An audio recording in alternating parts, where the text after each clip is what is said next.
right. Oh, looks like we're live, I think. It seems to be working all right. Video playback's... Oh, there it is. All right. Welcome. Welcome, welcome, welcome. And cheers. So, night, we're set to get back into Dragon Age 2. I'm going to lollygag about it, get back into it, because I don't want to go immediately, at least not too immediately, into the, you know, the quest. You know the one. That plot, that quest that we left off with last time, with Hawke's mother. We will see how long it takes for us to get around to that. I know that it's a little bit. Hey, Kylie. Maybe immersion breaking, I guess, given that Hawke would almost immediately rush off. Realistically, would just rush off to deal with this problem. But it's also worth noting that he said, "Bastion, what are you doing in my house?" It's also worth noting that he did say that it would be better and easier to find her at night. So we are to wait until evening. Looks like it's close, but hard to tell time. Made a game with a day-night cycle that you have complete control over. Huh. Anyway, what's Sebastian doing at my house? Your hound is a mark of nobility in Ferelden, is he not? Hmm. I have heard that gaining a Mabari's loyalty is considered the ultimate proof of character there. That's him. My own living, breathing, slobbering status symbol. The dog cares nothing for worldly power. The Maker would like to see us learn from them. I like that. I mean, that's mostly Let it true. go to your head. It's mostly true, I think. That dogs have that innocent love, innocent and unconditional love for people, regardless of who you are, anything like that. It's humbling to an extent. Now, to be fair, to be maybe a little less rosy about it, it can also be encouraging towards one's vainglory, instead of being humbling.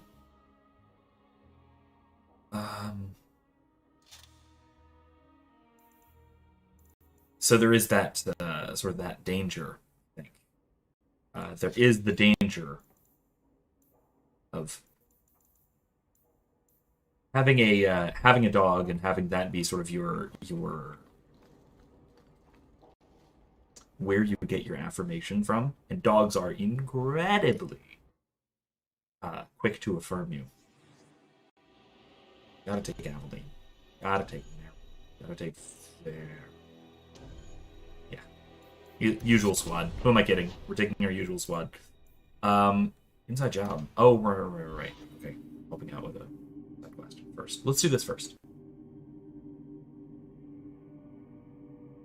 We are going to be missing Eddie tonight, but at least he can catch up on the replay. So, hi Eddie, tomorrow or the next day, or whenever the power comes back into your whole region, which is apparently going out. Basically, I don't know. I get the impression that it's basically the whole thumb of Minnesota is out of power. So, that's unfortunate. But, if he does see this in retrospect, hi, howdy, how's it going?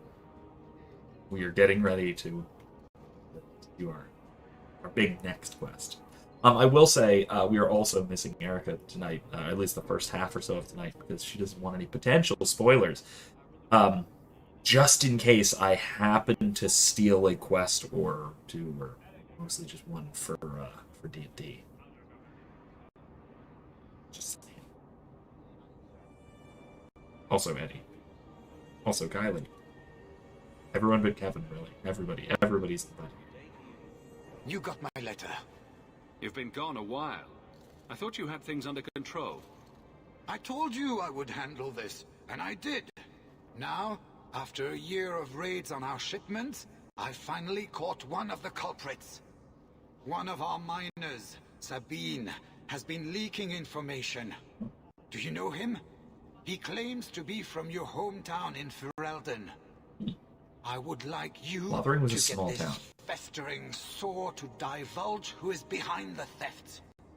When you are ready, I will bring Sabine to you. Who is this man? I would not expect you to recall every piss pot from your past. I He's don't rude. remember Sabine. He must be from the outlying farms. Well, he brags to his fellows that he grew up with you in Lothering. With me. Kylie asks if there's spoilers to the D&D session in this. Not exactly. It's more like I'm going to be borrowing ideas from part of what we're doing here. And it'll mostly, don't worry, it'll mostly involve Arthur. So don't worry. It's not something that is particularly spoilery for either of your characters. So don't worry. And also, I will add, as much as this will be horrifyingly dramatizing for Arthur, naturally, as things tend to be, there's no way that I can describe it with the same relish that the game can. So you will certainly enjoy this, and then you'll forget, and then you'll be reminded, and then you'll be horrified all over again. Hooray! All right, let's do this. Bring Let's Sabine interrogate back to some my guy. place. Excellent idea. Isn't I Sabine will a get it now. Mandalorian? We should be careful about that. Oh wait, no, wrong. Sorry. It's Sabine with an E. Here is the dung pile I caught leaking next week's shipment schedule. Looks nothing He like won't the tell other me who Sabine he's either. working with. Who else has been screwing me over? Tell me, you ratting mongrel. Instead of beating the poor man, let's appeal to his better nature. Please, Miss Sayre, help me. Good cop, I Hawke. knew you since you was young and Lothering. I knew your mum's family and your pop. Mike, you got him rest. Pathetic. I leave this bastard in your capable hands. Get me when he's ready to talk. Thank you, Miss Sayre. Us Lothering folks should stick together. So I actually really like this, like the psychological manipulation techniques that go into interrogations and things, even if a lot of times they are deceptive and underhanded. And I don't think this kind of good cop bad cop behavior is. I mean, it's a little underhanded, but I wouldn't call it deceptive.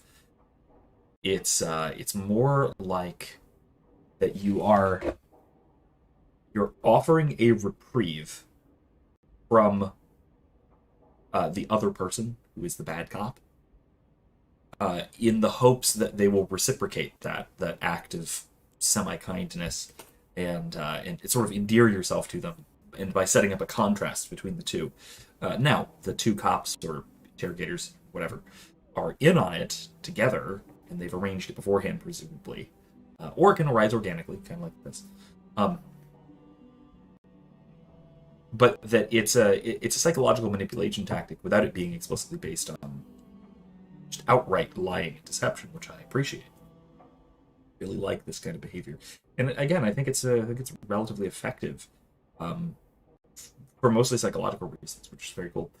Presumably, I don't know, maybe Kylie can lend more insight to this sort of thing. I don't know how much you know about the prisoner's dilemmas and the psychology involved there. Sure. Oh, I mentioned that this is a Vorsteiner, a Dunkel, fantastic little beer, German beer, in my pewter chalice. I don't get to use this much. I don't not that I don't get to. I just don't use it much. Nice. Somebody mentioned it. Mentioned something like this at some point in somewhere in a Facebook thread. I think it was Eddie's. It was Eddie's Facebook thread. Somebody mentioned this. Mentioned drinking in as in a medieval tavern. So I mentioned from a nice pewter stein, which I happen to have. So cheers. Oh, Kevin, are you familiar with this one in particular? I like a lot of German beers, I have to say. I've come to like German beers more and more lately. Bach's, Dunkels, and even even Hefeweizens are actually pretty good. For being so light and like almost sour, Hefeweizens are probably my favorite sort of non-dark beer. Still not my favorite, but good. I still maintain that milk stouts are my favorite. So either Irish or Scottish or Midwestern sort of milk stouts. So it goes milk stouts, and then brandy wine ales. I've only had a few. They're hard to find. They tend to be either French or from somewhere in America with a lot of French people, so like New Orleans. There's a great New Orleans, or that area, sort of Louisiana brewery that I forget what it's called. I know that the icon is a jester. They have a fantastic amber brandy wine ale. It's just so good, so good. I'll see if I can think of it at some point, but it's very good. What made you betray your employer? Before the Blight, my family had a good life in Lothering. Clean home, fertile land, friends. In Kirkwall, we lived in a hovel. People spit on us, and some days we went hungry. Well, yeah. That's the fate of most Fereldans in Kirkwall. Trust me, things could be worse. Tell me how to stop the next ambush. As soon as I tell Hubert what he wants to know, he'll kill me or throw me in prison. My life's not worth much, but my family. I only wanted to give my wife and son a better life.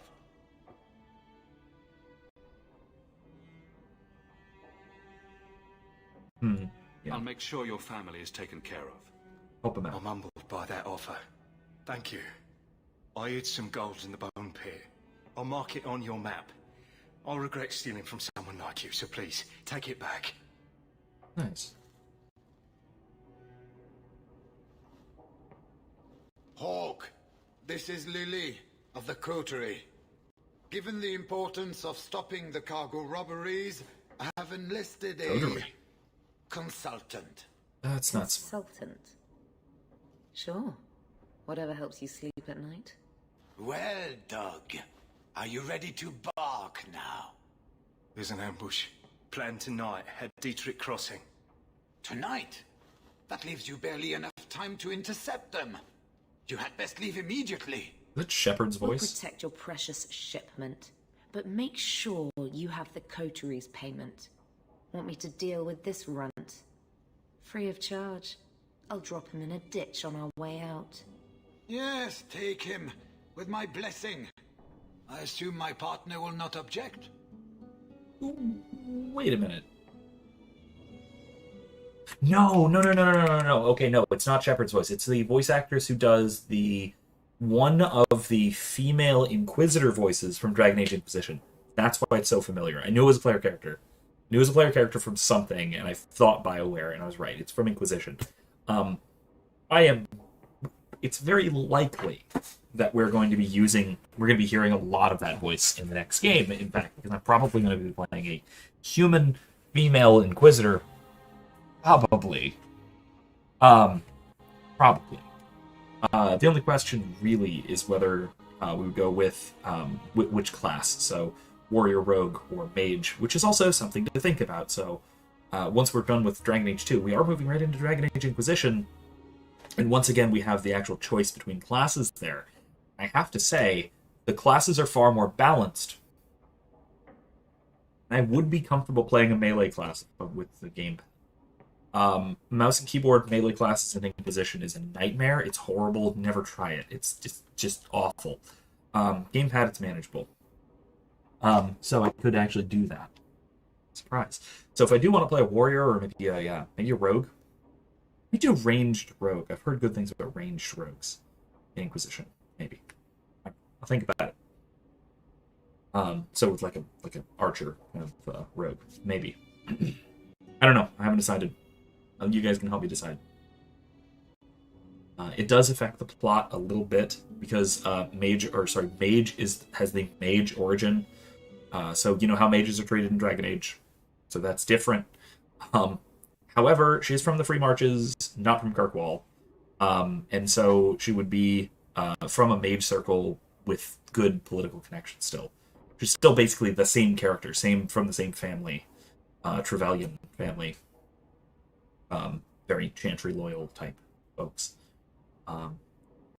And it's just that the mage she was a mage, so she grew up so she was raised in the circle, but still in contact with her family, so she still knows her family and all that. Whereas rogue or warrior, you are actually human nobility of the I forget what city she's from. Somewhere in the Free Marches that isn't Kirkwall and isn't Starkhaven.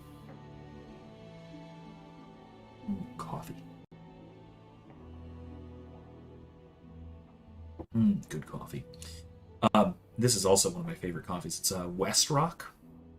It's where's it from? Not Kenya. Somewhere sub-Saharan Africa that's not Ethiopia. I don't know what it is tonight, but apparently I can't remember locations, but I can remember what locations I'm not thinking of. But anyway, think about class for the next game. I'm open to suggestions. Very open to suggestions. Also, romance options. If you know the characters, I'm a little torn between Cullen and Blackwall. We're playing a female sister. Anyway. A public showing of mercy will be good for morale. Let him go. But he's a Pharrell, a criminal. Nobody will care what happens to him. Racism. Think about it. Sabine turned to crime for 2 reasons.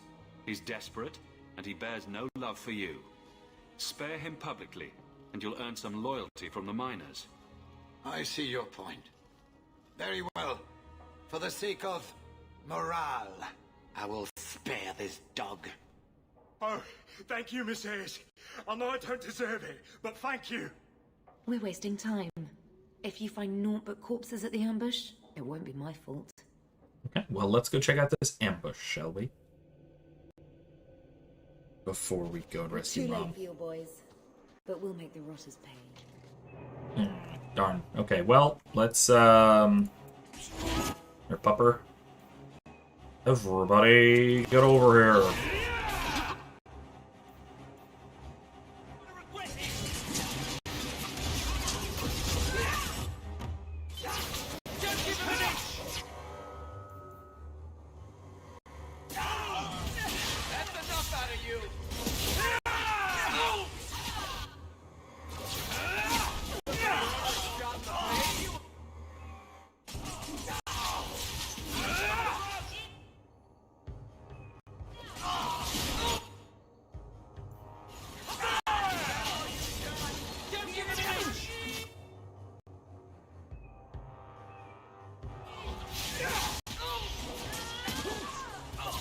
Knocked over. All right.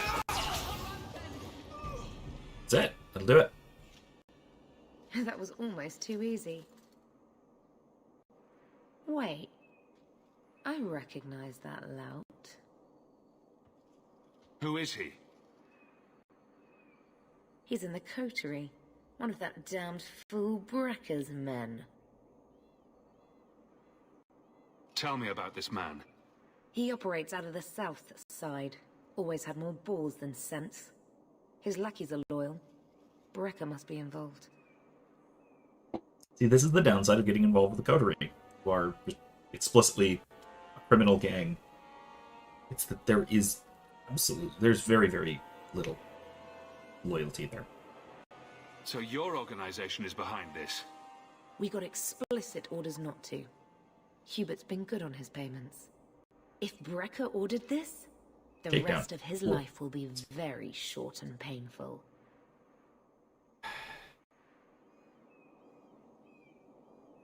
We have to stop these attacks once and for all.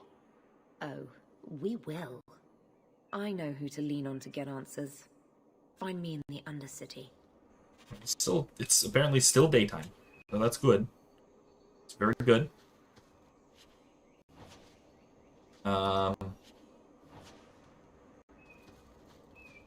Anything else here? No, that's it. Alright. Let's get out of here.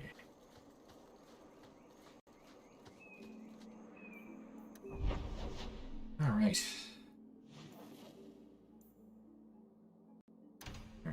Riley says, I turned in my thesis for my class today. Narrowed it down to women from teens to mid-50s. And body image connected to self-worth and identity. Ages, not year, not like decades, right? I assume. That's actually still, if that's actually either way, really, that's still a pretty broad category. It seems like. It seems to me, at least. Is that normal? She dead? Ooh. She's dead. Don't let them get away. You coterie, one of Lily's friends. Lily was one of ours. She was working for you, and now she's dead. Now we're getting You sped up. get one chance. Did you kill her? Lily didn't die by my hand. Someone else did this. Explain yourself. This is a case of the right hand not knowing what the left is doing. One of the scum that attacked my caravans worked for someone in the coterie named Brecker. Lily said she'd look into it. I think Brecker had her killed. Brecker, If you're lying, I'll find you.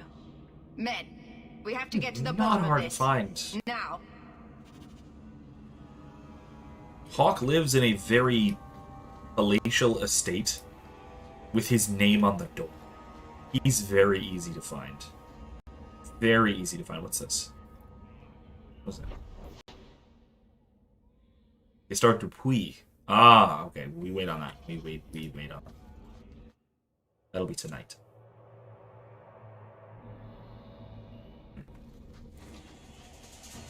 Ready?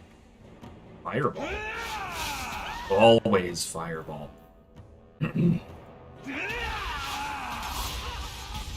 Oh, I was asking about the thesis. I was gonna say that seems like a pretty broad range of I assume you mean ages, and not like dates. Oh, jeez, that was a heck of a trap. I assume you mean age range, and that seems to me like that's a pretty wide age range. Or is that typical for that kind of study? Or, I mean, maybe study is also not quite the right technical term, but... hey, no. You stop it. Stop the mage gun.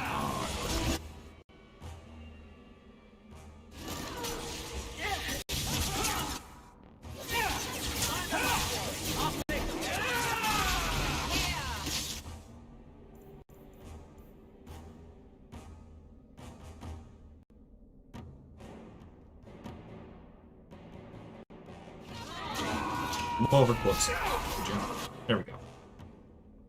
And light them all on fire.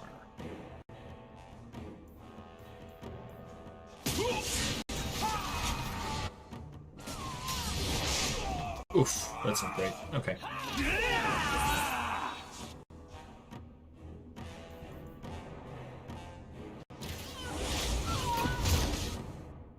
Keeps doing that, like, mage shield thing, and I don't like it.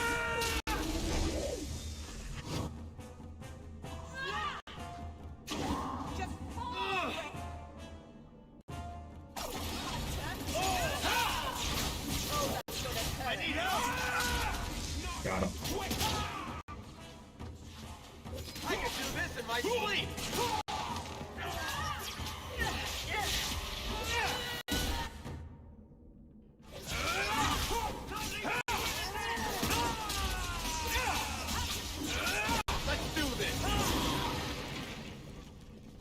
It says, that's interesting, Kylie.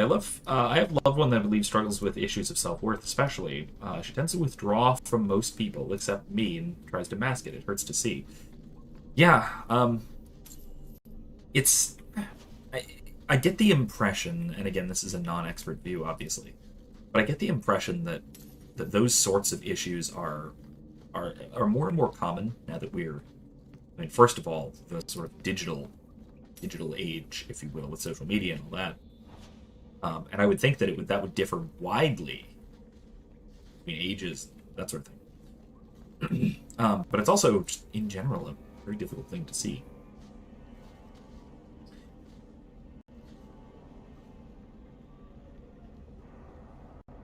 And I'm sure there's also connections to things like body dysmorphia and anorexia, bulimia, those sorts of things as well. This is ages, okay, yeah, teens to mid-50s age range. I would think it's normal for this type of study because of how relevant the subject is, especially when it comes to women's body image over time. Oh, okay. Yeah, that does make sense. That does make sense. Especially tracking over time. If it's more like looking at a survey of different women across different age ranges, but if you're also looking at their history, their psychological history. That lice-covered refugee. I'm gonna kill him.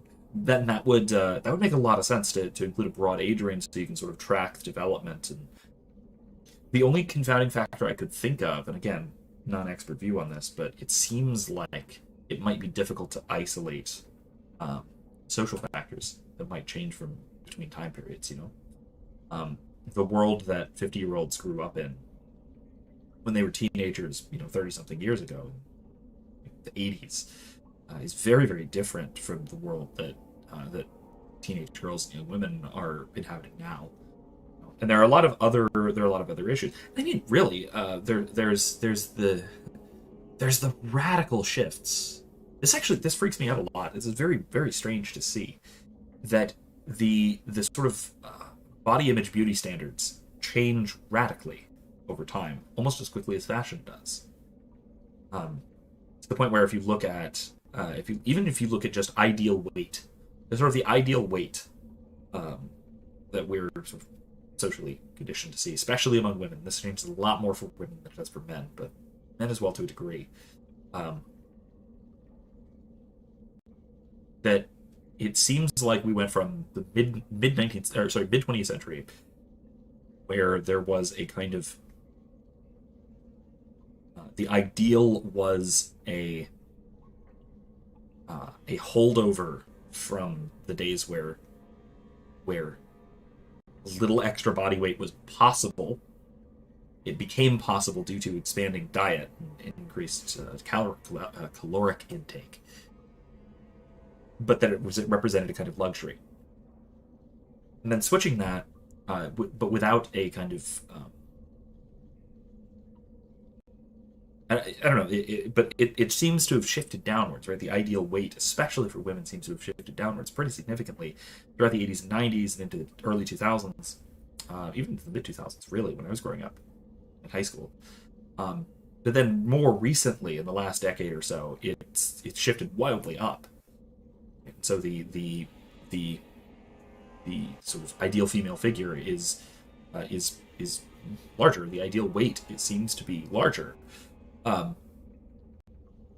it's still a kind of, and maybe a lot of this came from body positivity movement and all that, but a lot of it still amounts to a kind of, what you might call body shaming, I guess. But more realistically, it's just a shifting target. And that can be, that's confusing to me. It's weird. Not to say I don't acknowledge it, I don't see it, and I'm not even. It's hard to escape it. But it's an interesting shift and an interesting sort of path of development of that kind of very rapid change in terms of beauty standards shifting wildly even within a lifetime. So Kylo says, from my personal experience, body image and body positivity is exhausting to keep up with. New images of what women should and shouldn't look like come out every week, and it's super hard not to compare oneself to that of the societal ideal. Exactly. Yeah, like I was saying, it's I can imagine. I have, thankfully, body image issues aside, because I have always been of the attitude of dismissing what other people have to say, especially if it's negative. I've been very, very capable of brushing that off. I'm very, very low in trait neuroticism, psychologically speaking, but also just because one, I was raised to be like that, but then also philosophically speaking, it's a kind of stoic practice. That goes back to high school, at least the philosophical aspect of it. But to have the sort of ideal standard shifting like that, especially over something which is not superficial, like fashion, you can keep up with fashion if you want to. Maybe it's a little pricey, but you can keep up with that if you want to. But in terms of shifting beauty standards, in terms of actual body image, That's tough. That's really tough.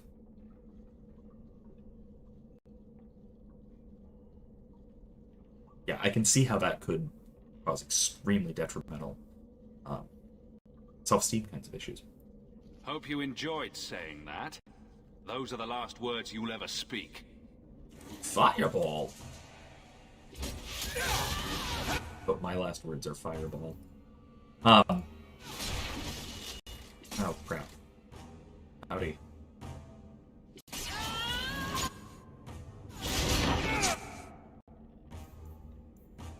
And blast. And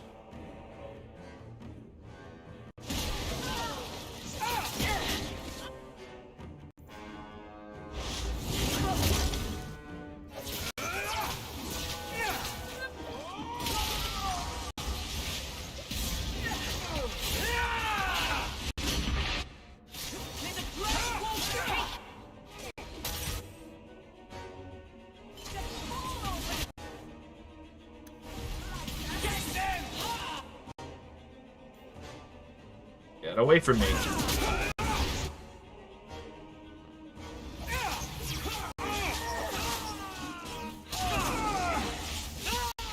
I'll deal with this!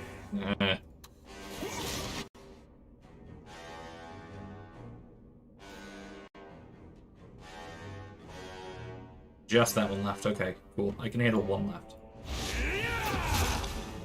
Oh, it's not one left. It's more than one. It's more than one. Oh crap, it's more than one. Oh boy. Left. Go down!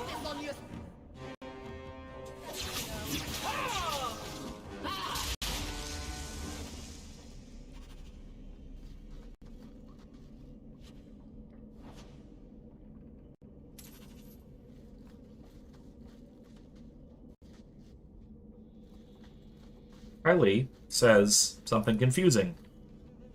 Side note, an apple broke my kitchen knife while I was making dessert tonight. Listen. Knives should not be able to be broken by fruit. This is something I believe in wholeheartedly. Very, very strongly. I hold this as a very... I hold this truth very close to my heart. That fruit is not something which should be able to break a knife. Is this a picture of the knife? This is a picture of the knife, isn't it? It's a picture of the knife, isn't it? Hold on. I have to open it. Because my phone doesn't like me right now. Open. Open. Open. Oh, it broke the handle? Is that ceramic? Or is... I can't tell. Either way. It broke the handle? My god. That's really quite something. That is utterly bizarre. Okay, time for all that remains. Since it is nighttime and I don't want to go to the next day, because that would be dangerous. And, despite time travel being a thing in this game, apparently... I mean, it's not really, but mechanically speaking, it looks like it is. Oh my god. That's ridiculous. I tell you what, I don't know, I have no idea at all whether he's taking orders. But... What's happening? You're paying for your crimes. I told her we shouldn't trust a snake like you. Boys! Hi, boys. Let's just loop you. Let's throw you around. Let's freeze everybody. I think we even needed the dog. No, we didn't. We didn't need Sable this time. Thanks. And this is, yeah, it was weird, and it surprised and scared the hell out of me. Yeah, I bet. When a knife kind of, like, explodes while you're doing something with it, particularly if it's the part that's in your hand that does the exploding, yeah, that can be unsettling, I would think. Absolutely. Absolutely.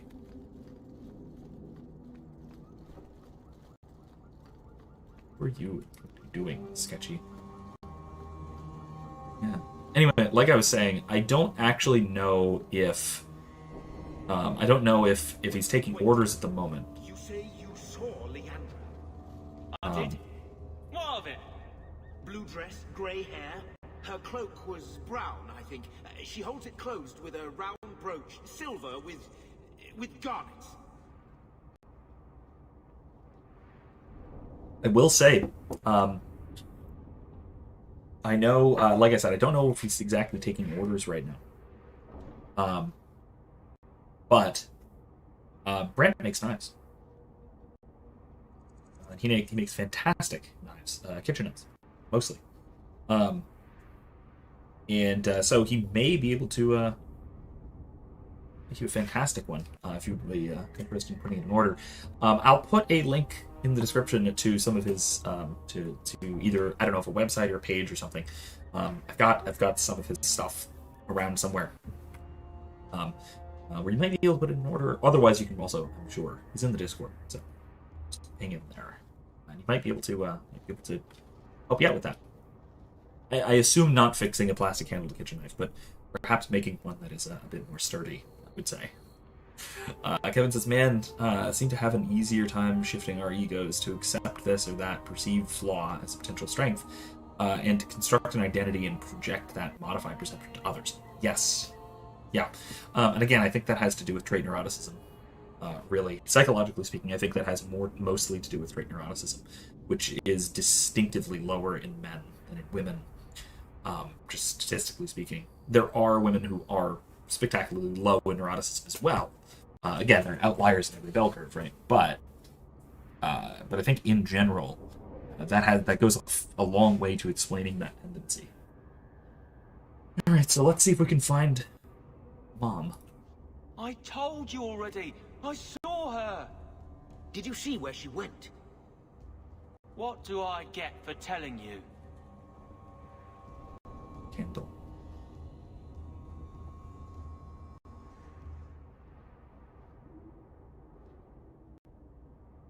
Maybe you should talk to my fist. Why? Does it talk back? Enough. Make it. This is about your mother. You want something? Here.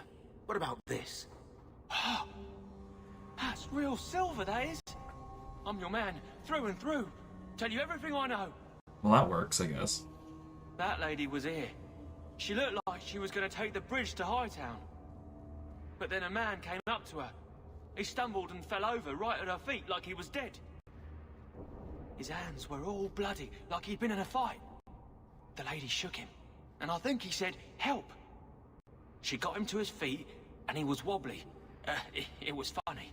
Anyway, they left, and that's all I saw. Sounds like, again, a trick to lure her away or something like that.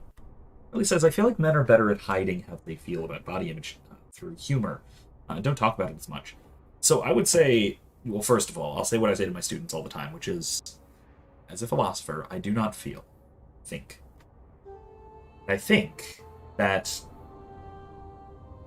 Now, maybe this is one of those, Men Are From Mars, Women Are From Venus, miscommunication type things, or misinterpretation, or misinterpreting each other kind of things. But I think that I think it might be genuinely that, like Kevin pointed out, in a lot of cases, it's that humor isn't just a way of hiding it. It's actually a genuine way of coping with it.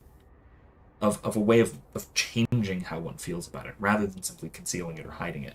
And I think that's more common in men, not necessarily humor, but this ability to shift how we feel about things. Kevin says it's also true. When I was younger, I used humor as a means of dealing with my own self-consciousness about my weight. Kylie says I was wanting to go into both men and women with body image, but that would be more of a deep research paper that doesn't have a timeline. Yeah.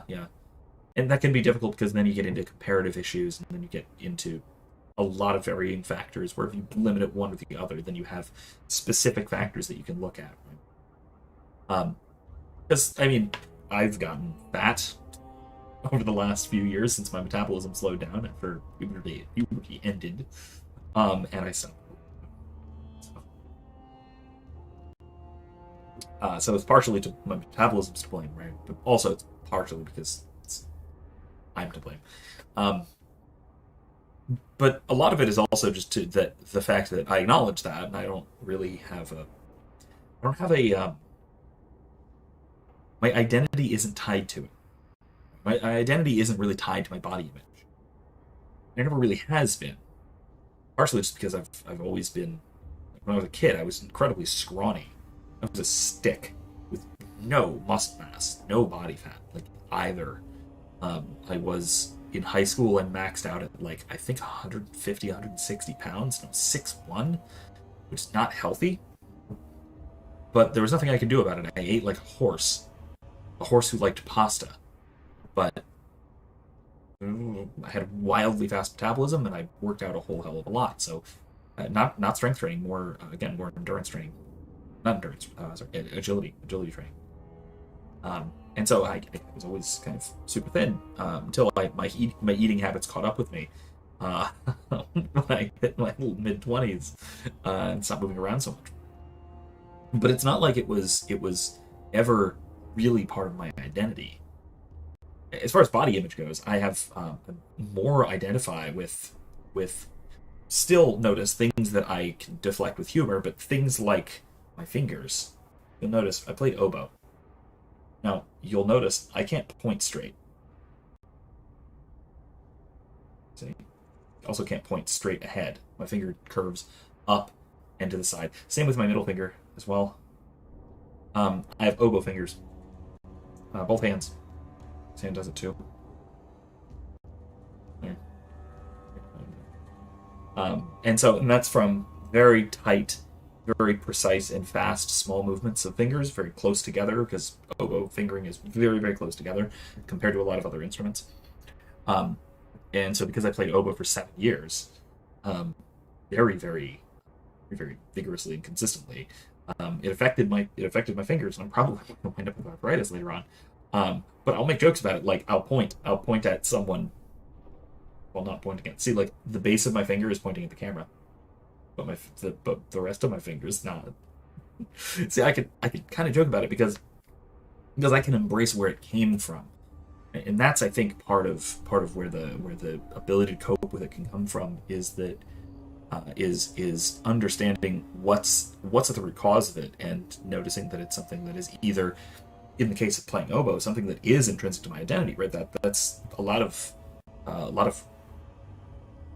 how I grew up and what formed me and formed my experiences was as a musician. Or it's something that you recognize doesn't have the kind of detrimental effects that otherwise might. Having said, I didn't begin losing weight all until I stopped. Sorry, I didn't begin losing weight until I stopped making it about how I looked or how people thought of me. Instead, decided to make it about longevity, a sense of wellness, capability for self-reliance. Yeah. It's a lot easier to change for yourself than to change for other people, especially other people in the aggregate. Trying to change for other people in the aggregate is basically impossible. You're not going to do it because you don't care. You cannot get yourself to care about people, sort of in general, the crowd, the demos. You can get yourself to care about certain people, and it's easiest to get yourself to care about yourself. Kevin says, Vince, my fingers do that well. Mine is likely due to excessive hours fishing. That could be it too. That could be it. It's similar, right? It's similar fine motion, grip, and then fingers very close together. You should see a lot of my friends from high school were pipers or bagpipers. That's a radically different, horrifying finger problem that you can get. Because for playing bagpipes, your fingers are perfectly straight. You have to have your fingers straight because you cover the holes with the second pad of your finger instead of the fingertip. So your fingers are straight like this when you're playing bagpipes. And so it does really weird things if you're doing this for long periods of time, especially over the course of years. You should see some of the old pipers. Their fingers are disturbing. Still perfectly capable of playing, but that's, in a lot of cases, that's kind of it. Kelly says, I feel that... there you go, feeling again. You and your non-philosophy major. I feel that I started out with keto, sticking with thoughts of wanting to live long and feel better, and now I'm in a rut of how I look, so it hasn't helped. And I'm trying to get back into the mindset that I'm doing this actually to be healthier and feel better. Nose is crooked, it's a bridge a bit. That's about it.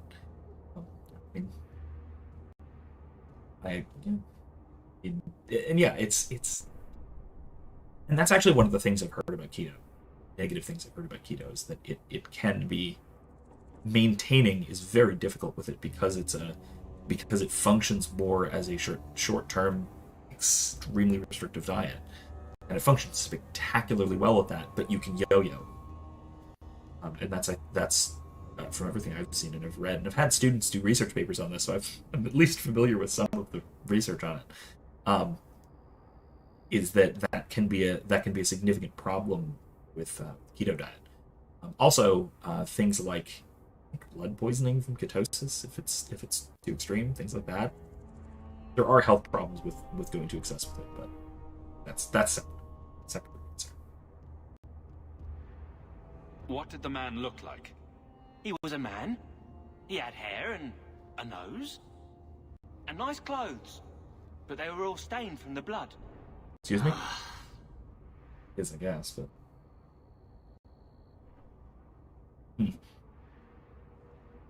Also, going too obsessive about it, making your whole life about it, can be super cringe. That's not great. but that's... I know you guys well enough. You don't really do that. Kylie, I was off keto for nearly a month, so I understand. Fortunately, it is as easy as just popping back in. Even intermittent reducing carbs has a lot of benefits. I couldn't do it. Love carbs. Or to just cut portions and things like that. Intermittent fasting I can do. Carbs not so much. Carb in particular, no. Kylie says, "Hey, I feel a lot, and I'm a psych major, so it fits." Yeah, do it. You do you, I guess. It's not too late. She could still be alive. Why would anyone take her? It doesn't make sense. The man left some blood. Where he fell over. You could follow it. Why don't you do what the boy says? I'm going to go home in case Leandra shows up. Yeah, that's reasonable. Now, I will say the reason I'd that... say this, but Gamlen's right. My men can look for Leandra while we check the blood. Any lead helps. Yeah. I'll say that... This blood is fresh. There are lingering traces of... something. I think this was used for blood magic. If we hurry, there might be a trail we can follow. That's not good at all. There's another. More blood. I'm on the right path. So, the reason I emphasize the whole don't feel, think thing is one, because of the funny irony. Where is he taking her? The funny irony of sort of inverting the Jedi thing. There. I hope I'm not too late. But then also because a lot of students will preface things with "I feel that," or "I feel like," or "I feel this or that or the other thing," and it turns into basically just hedging. There, the foundry. They must have gone inside. Yeah, it mostly just turns into hedging, which is an irritating problem. It's a way of distancing oneself from what one is saying, typically, especially in a paper, and that's irritating to say the least. Riley says, "Yeah, I think it's a little harder to get back into it because I have become used to sugar and carbs again, and having cravings with them a lot now, so I'm trying to get myself out of it." I'm chemically addicted to coffee, so there's that. I know what trying to quit coffee is like as well. It's nightmarish. So.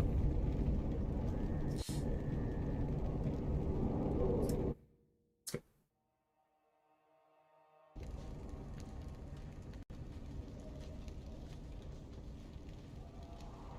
This place feels strange. Wrong. Kinda glad I brought the blood mage. This is where you found the human remains all those years ago. We should have known there was something else here. Mother must be here somewhere. We need to look around.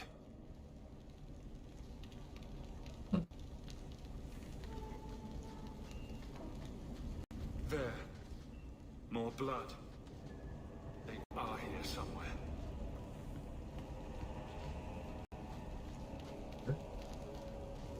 Maybe.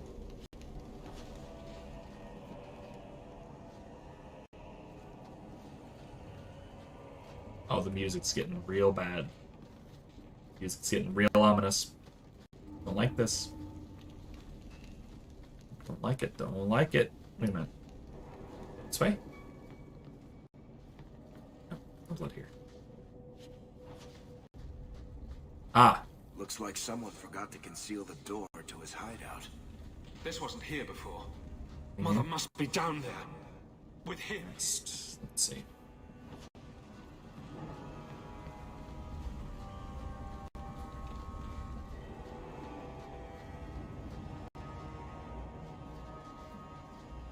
Says the most extreme form of keto is carnivore. Do it regularly. Ketosis and ketoacidosis, there we go, are technically the same metabolic mechanism, but it's a matter of pH levels.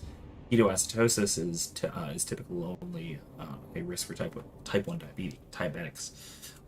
You say that, but I will I'll share that Erica had terrible morning sickness when she was pregnant with Sarah years ago, and to the point where she basically went into ketosis and was at risk for ketoacidosis because she basically couldn't eat almost anything. And so it got to the point where she was actually losing weight while pregnant, which is not a good thing to do. And it was her blood test showed not gestational diabetes, oddly enough. Doctors were concerned about it, but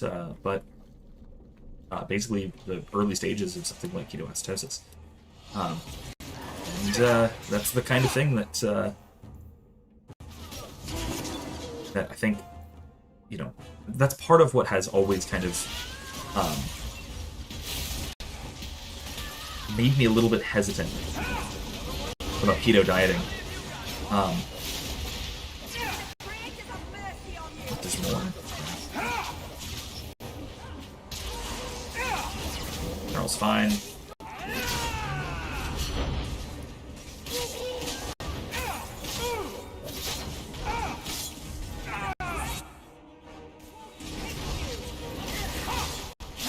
Come on, this is great. Hey, get out of here. Get out of my way.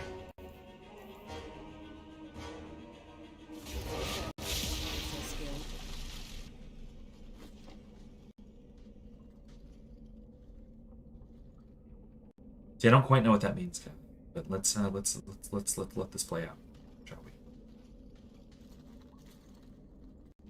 Mother. Alessa. Oh. Not mother.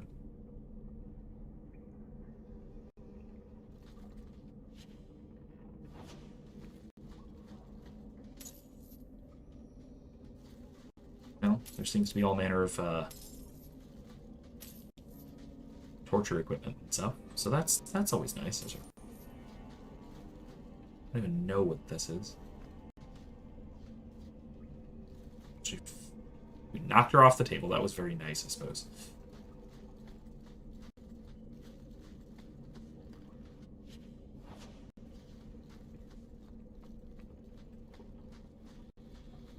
Maker's breath. That smell.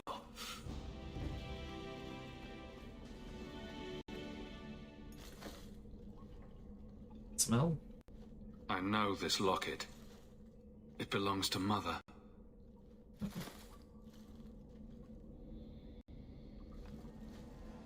This person.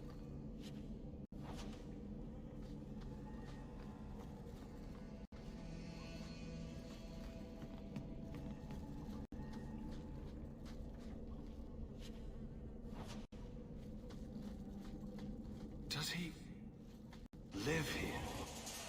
Oh boy.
All of them? Oh, no. Fire.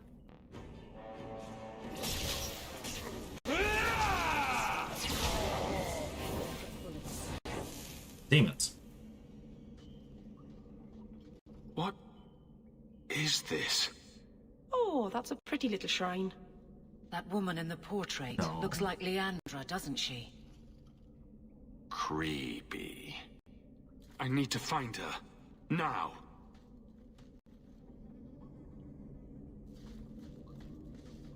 Want me to take a look at that? Oh no. I wonder if the mod actually replaced the texture for the portrait.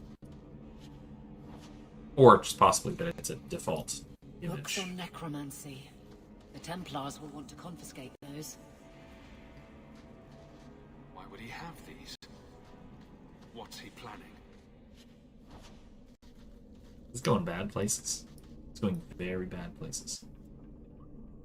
My dear friend, I've obtained the books you requested. I'll leave them at your usual hiding spot. Please collect them as soon as possible. I would hate to see them in the wrong hands. Your last letter was fascinating. You have proven me wrong once again by doing the impossible. I shouldn't have doubted your resolve. I hope you will keep me apprised of further progress. Your friend and colleague. Oh. Probably Orsino. The enchanter. The head enchanter. Whatever it's called. The boss of the Mages Circle. Which is not... Well, I mean, foreshadowing. First of all, keep that in mind. But also horrifyingly disturbing that the leader of the Mages Circle is involved with this sort of thing. Today is our anniversary. I'd hoped to complete my work by now. One piece is missing. So sorry, love. Please wait a little longer. I haven't forgotten my promise. When I see it, I'll know. I would know that face anywhere. Oh boy. Okay, let's see.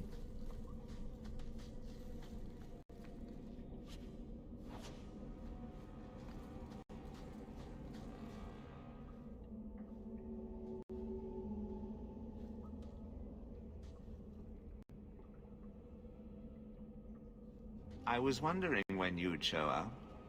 Leandra was so sure you'd come for her. Where is she? You will never understand my purpose. Your mother was chosen because she was special. And now, she is part of something greater. I don't want to hurt anyone. Release my mother, and we'll go. She's here. She's waiting for you. I have done the impossible. I have touched the face of the Maker and lived. Do you know what the strongest force in the universe is? Love. I pieced her together from memory. I found her eyes, her skin, her delicate fingers. And at last, her face. Oh, this beautiful face. I've searched far and wide to find you again, beloved. And no force on this earth will part us.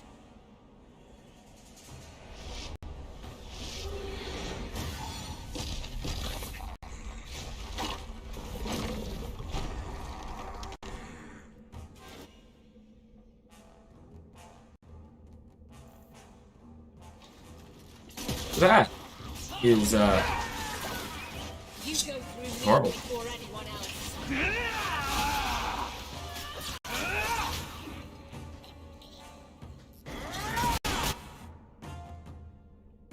Possession of Nanette.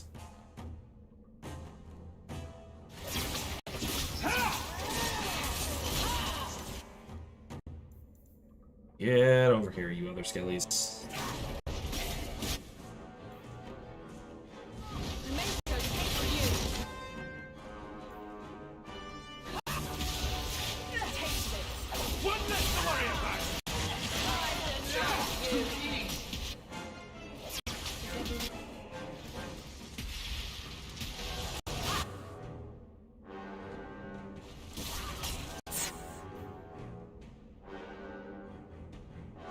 Possession of Alessa. Oh. It's each of the victims. Forgot about that. Oh, jeez.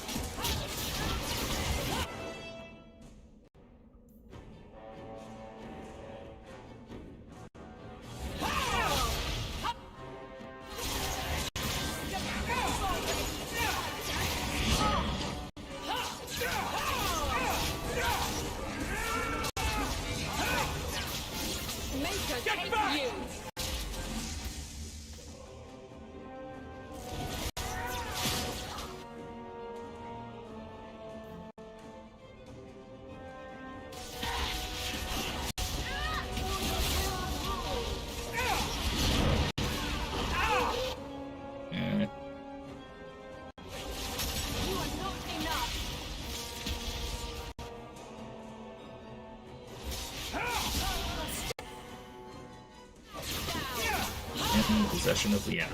Another demon.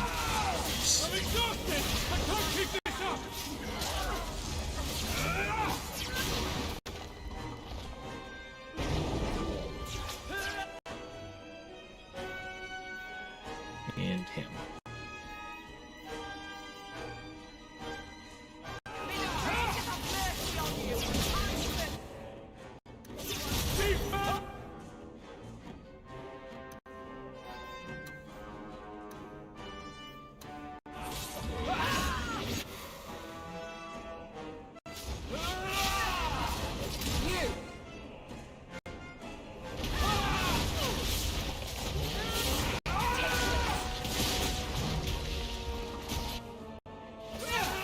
Quentin.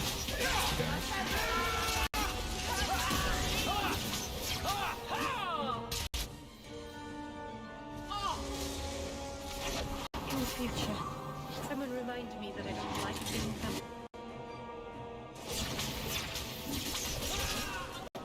Next.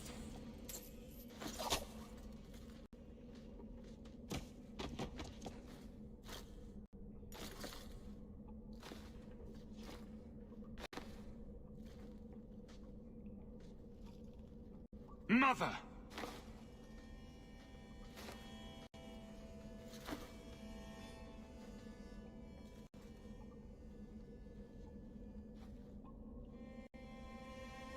His magic was the only thing keeping her alive. I'm so sorry. I knew you would come. You know me. I always save the day. Shh. Don't fret, darling. That man would have kept me trapped in here. But now, I'm free. I get to see Bethany again. And your father. But you'll be here alone. I'll miss you. My little boy has become so strong. I love you. You've always made me so proud.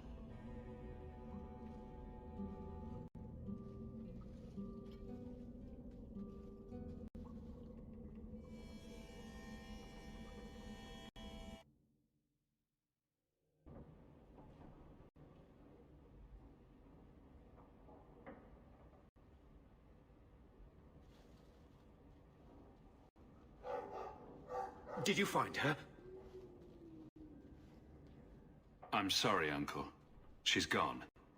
You were right about the flowers and everything. I can't believe she's gone.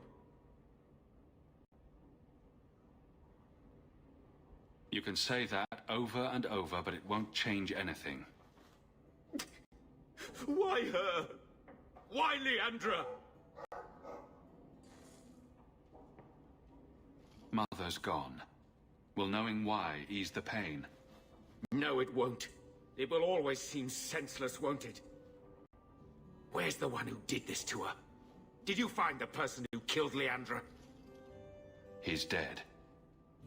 It won't bring Leandra back, but I'll take comfort in knowing that.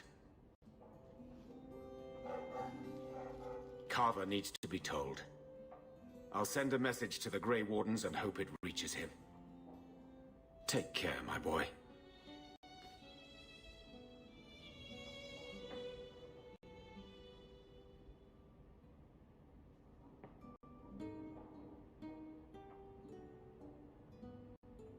Arabelas.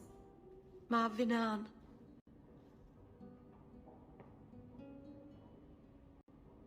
I'm glad you're here, Meryl. Leandra is in a better place now.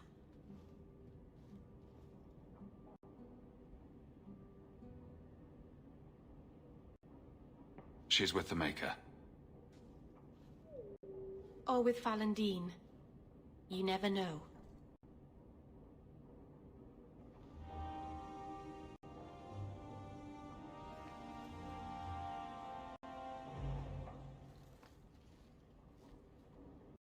Well, yeah, Kevin. That was intense. I was mentioning this before. I think that this is quite successfully one of the most intense and honestly most disturbing quests in the entire trilogy, and it's competing with some majorly pretty messed up things. Like, if you remember the closest second would probably have to be the thing with the broodmother origins. I can't bring myself to change anything about Mother's room.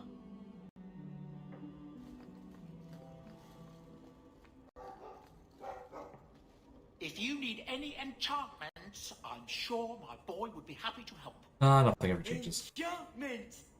Just so.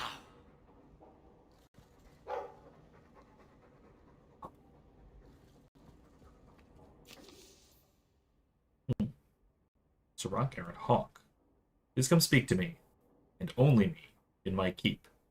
It's a matter of the utmost privacy and urgency. I can trust it to no one else. Viscount Dumar. Oh boy. Let me check on my things. Ooh, jeez. I got a lot of various stuffs. I mean, that's nice, but no, I like my staff from Parthel. Staff. Sell that.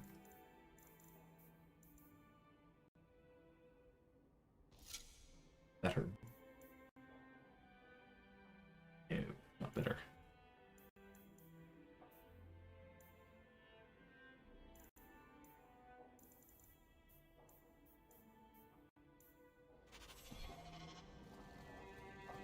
Well, that's our only quest at the moment.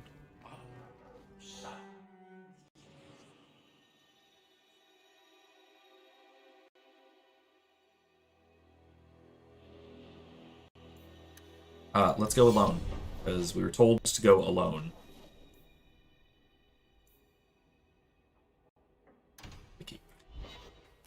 So, you guys were talking about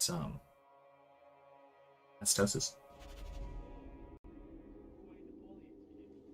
So Kevin says, I will say, when I get deeper into ketosis, and acetone production is rather annoying. Bizarre. It's a breathing nail polish remover. I've done the calorie restriction thing before and lost about 25 to 30 pounds, but hit a plateau and wasn't willing to reduce further. Jesus. See, this all seems insane to me. That is not the kind of thing that I do. Again, I'm not into dieting kind of thing. Or even health food, really. My version of health food is trim the fat from the beef when I put it into the sauce.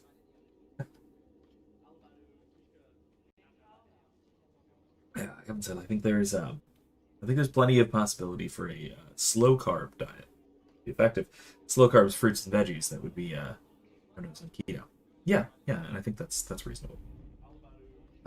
It says, oh my god, I feel that with the acetone taste and smell. Like when I was really on my keto, my hands smelled like I had hand soap or sanitizer on them all the time. Jeez, guys, that doesn't seem right. You sure that's? I mean, I assume you know your body's limits. I've looked into this plenty, more than I certainly have with my automatic disgust reaction. And it's almost alarming. If you don't know what it's like, but once you realize what's happening, it's helpful in a way. I know you're on track. Yeah, Kevin says, like, I actually came to like the smell when I was on track. Also, what was intense because I was away for a second. Oh, you need to go back a little ways because we just found Hawke's mother. not in good condition. Yeah, you need to go back a little bit. I'd say 10 minutes should do. You can skip around from the fight, but after the fight was the incredibly dramatic scene. So I would backtrack just a little bit, because like I said, it's you missed out on. Well, okay. So follow up on that. I don't know if you're still here, or you may have gone back, but if you are still here, this is the part that might wind up being a little spoilery, but not for your character so much. So I wouldn't worry about it too much. But it's something that I might borrow elements from for D&D. And yes, Kevin, I like to traumatize my players just a little bit. It is apparently not enough that the Kunari define my political life. They must also infect what I hold personal. It is my son, Seamus. The life you saved, he would now squander by converting to the Kun. Oh no. He has left for the Kunari compound. Oh, don't do that. Please, Sir Hawke. Convince Seamus to come home. The Arishok says nothing good about Kirkwall, yet he accepts conversions. I cannot understand him. Maker knows I've tried, but he landed with, what, a few hundred men? Add up the deaths and defections, and the Arishok must need to bolster his ranks. Yeah. I'm sure my son is quite the symbolic prize. Did anyone else see him leaving for the compound? He made no secret of it. I'm sure he intended it as another of his statements about closer relations. Your example inspired him. I might agree, but now is not the time. These matters are delicate. He's politically dangerous, you mean? The office must remain strong, Sir Hawke. Yeah, that's reasonable. He is of age. The decision seems rightly his. I want to let him find his way, but in my position, he's taken a great deal of inspiration from you. I want to allow his idealism, but not blindly. At best, my opponents will claim that my office is now in Kunari hands. At worst, I lose my son. Cheers to that. I actually really like him. The Viscount. For being so political and bureaucratic, he clearly cares more than he is willing to publicly admit about his son, about his role as a father. He's your child. How fast can he be? Oh, that was more rude than I intended. He might actually listen to you. No one else has dealt as closely with the Kunari. I hope he will see that we can be accepting and still be a proud citizen of Kirkwall. I wish we could all see that. I don't know if I want to be accepting of the Kunari.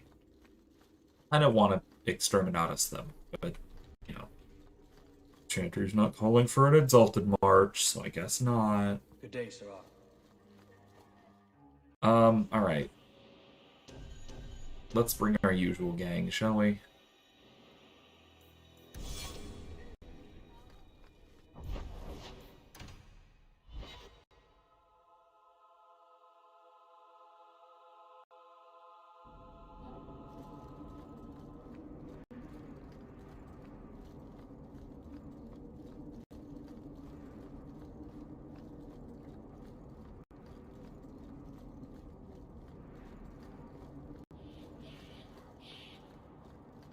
You're the captain of the guard. Yeah, Kylie, let us know when you're caught up, if you are going back.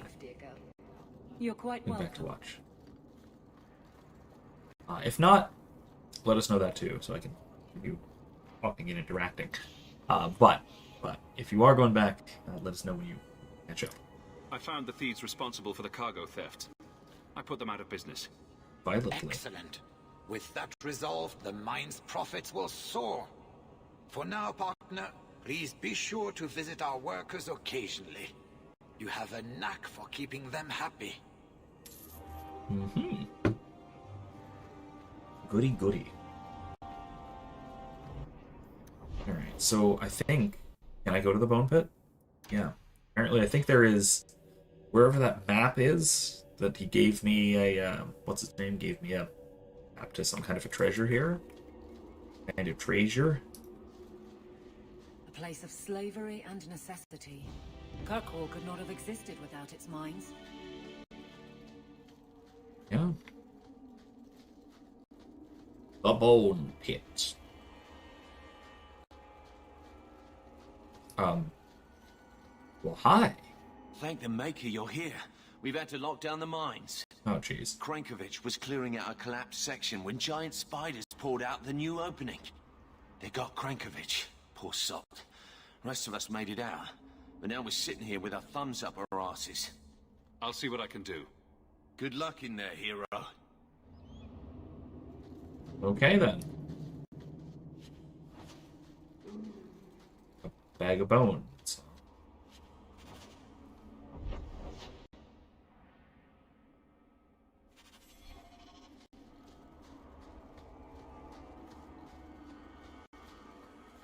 See what else is here before we go into the mines.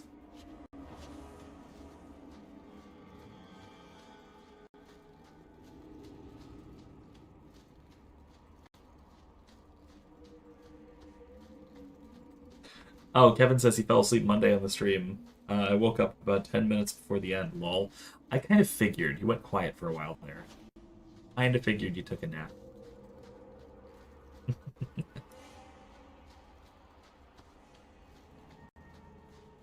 We did finish off Jacob Seed. Our next cult lieutenant. I spent some time offline. This time doing some side questy things like that. This time with a fair degree of certainty that I was not going to trigger any story events because I'm in between areas. I did not go into Faith's area, the sort of southeast one. Yeah, yes, that is true. In the chat, and me kind of shouting as best I could without actually shouting. We were trying to wake you, Kevin, indeed. But yeah, it was, we finished the next, that area. This next week, Monday, we're gonna be, I'm gonna be doing a bunch of the other stuff around that area, primarily. Before we get into the next section, Faith's area, the last of the 3 major sections. Destroy. Put it into that campfire there.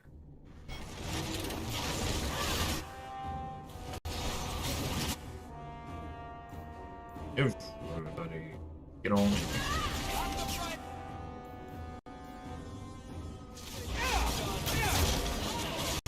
May the creators have mercy on you. I certainly won't. Errol's such a badass.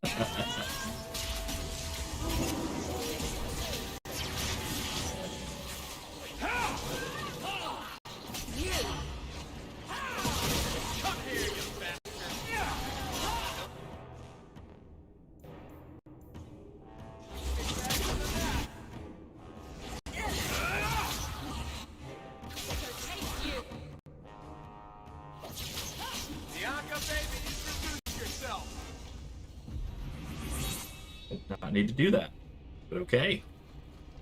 All right, that's all taken care of.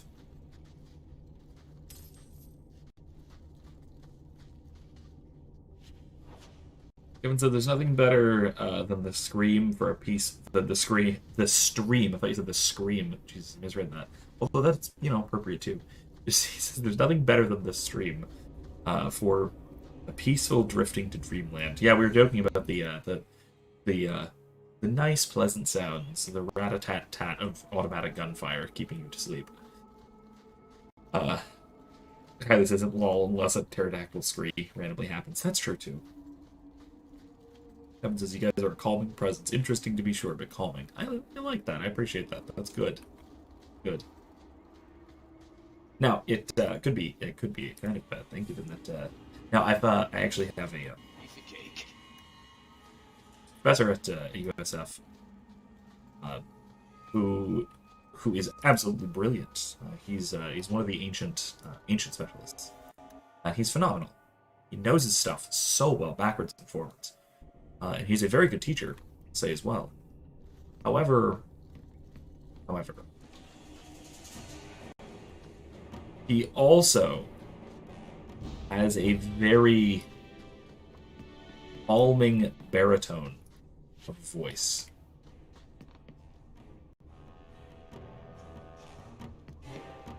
He has a very, very deep, calming baritone voice. To the point where, as his TA, it turned into my job to keep students awake. To the point where I was basically, when I saw students begin to drift off, it would be effectively my job to wake them back up by chiming in with my certainly less calming, maybe calming still, but certainly less calming voice by contrast, so that he then could continue his actual teaching and being the expert that he certainly is.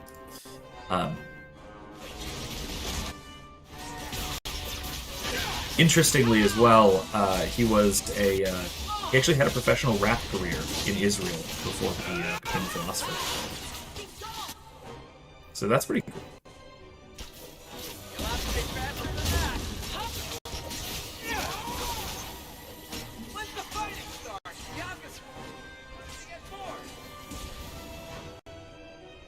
I can't.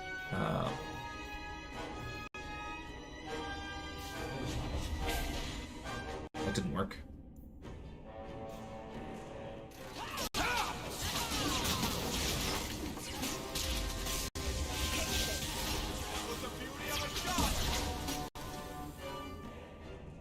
Okay, took care of the spiders. Including the almost hilariously gigantic one.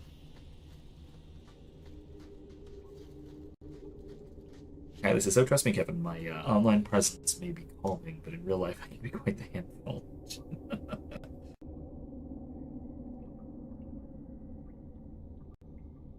Tell you what, I'll as a contrast point to the calmingness of this stream, I will present a in the description afterwards. Come back and check it out. But I'll put a link if I can find it to the only one of his music videos that I'm aware of being on the internet. This professor of mine, so you can have a look. See what this was like. See what it's like when students discover interesting things about a professor. I will say, though, on a related note, I actually look forward to the day that one of my current students discovers this whole thing we do. I don't think I've ever had a current student yet actively watching my streams. Not that I know of, at least. I've had former students plenty. Thank the maker and I don't think thank you. Wow, is that what the inside of a spider smells like? Yeah, thanks. Let's get back to work, boys. And dibs on the spider fangs. I'm gonna make a necklace for the wife. I don't know if he just has a strange wife or what, but that seems like an odd gift.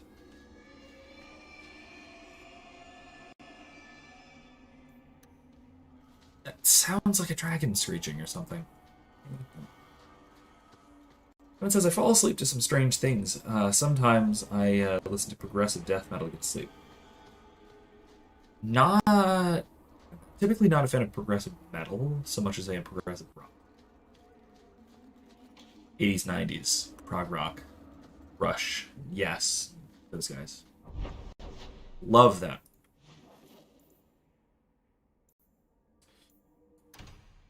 Love them. Less of a metalhead, honestly. I've never gotten so into metal. Aside from really, really technical speed metal, which I actually do really appreciate. But that's mostly just as a musician, I appreciate, the technical aspect of it. more than anything else.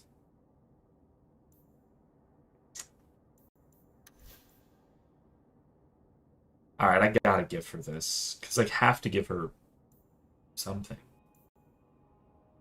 3, 5. Yeah, no, I'll give her that one.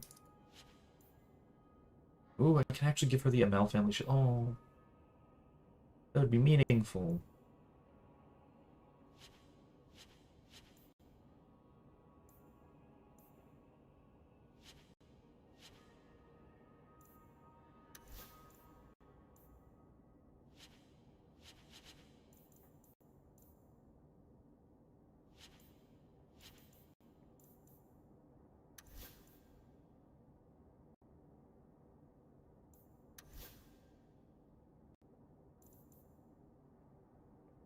You know what? I'm not going to do this all right now. I'm going to do this off stream because it's a big old pain. What's this? Actually pretty nice. Got them too. I'm going to do the equipping stuff off stream because that's boring. Boring to watch. And it actually requires a lot of my attention. Kylie says mood. Whatever that means. I listen to bedtime stories that basically serve to keep the mind active, but also promote better sleep. Nice.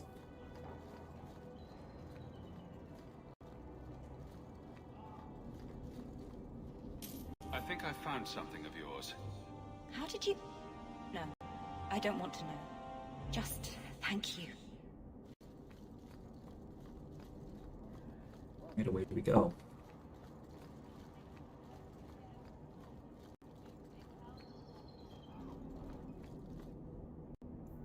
Kevin says, I love audiobooks for bedtime. On Audible, there's a reading of Marcus Aurelius' Meditations, specifically tailored for sleep listening. Oh, cool.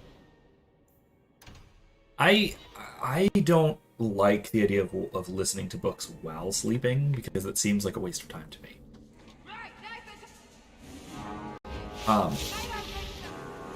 Just because I would want to keep focused, you know, at least to some degree. But before bed, actually before you go to sleep, that is the kind of thing that I can totally like doing.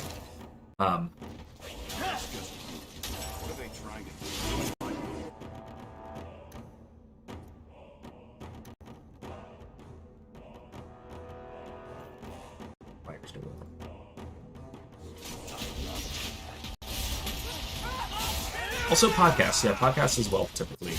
I try to avoid things like politics, though a lot of the podcasts I listen to are political, and I try to avoid listening to or reading too much political stuff right before bed, because anxiety, understandably. Just because, you know, the world is horrible, and I don't want to know about that when I'm about to go to sleep. So I like to listen to podcasts about fiction and stuff like that, rather than more so than explicitly reading for bed. Typically, at least. Sometimes I read for bed. Then again, I tend not to... Anti-Viscount, or Seamus himself not wanting to be rescued?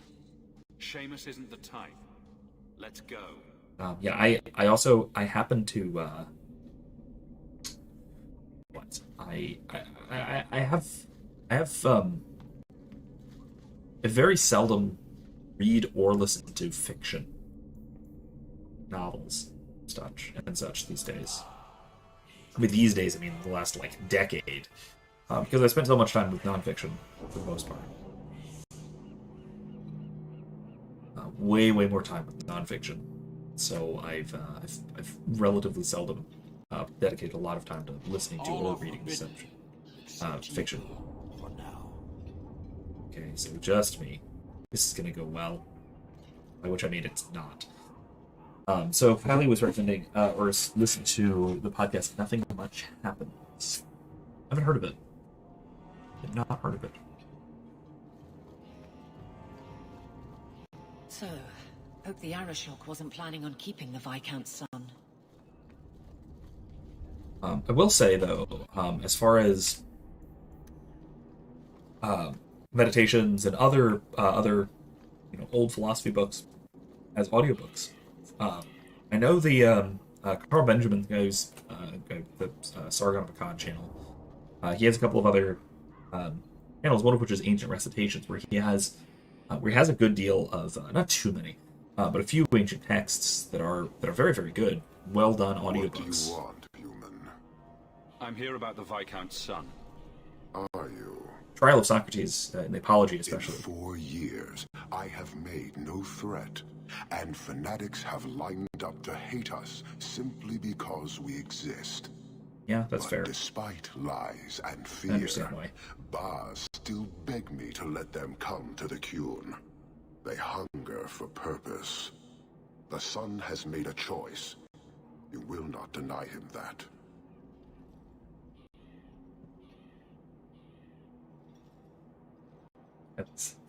Oh, jeez. Given says I'm so over politics lately. I haven't cared this little about politics since before I was 14. Hashtag jaded. All I do now is make fun of them. Kelly says I've been over politics my whole life. Mostly me too, honestly. Like actual political politics. But first of all, recently I've been following the Canadian election, which has been just absolute shit show. Somehow Justin Trudeau stayed in office as Prime Minister. Somehow. Absolute lunatic. And not even the interesting kind of lunatic. More like the weirdo who no one quite can understand how he manages to stay in public office except he has charisma kind of lunatic. And he has drama kid kind of charisma. Not, fascist dictator kind of charisma. And unlike sometimes, I don't mean that in a positive sense. He's very, very weird, in mostly a bad way. But I've been following Canadian politics a good deal in the last couple of weeks, especially in just utter amazement that guy is still in any public office, let alone Prime Minister. With the number of times he's been in public wearing blackface, it's just shocking that he is still accepted in public life. Anyway. But so I've been following that, and I've also been following some of the worst things that the governments around the world have been doing to their citizens. Most notably Australia, which, good lord, right now is horrifying.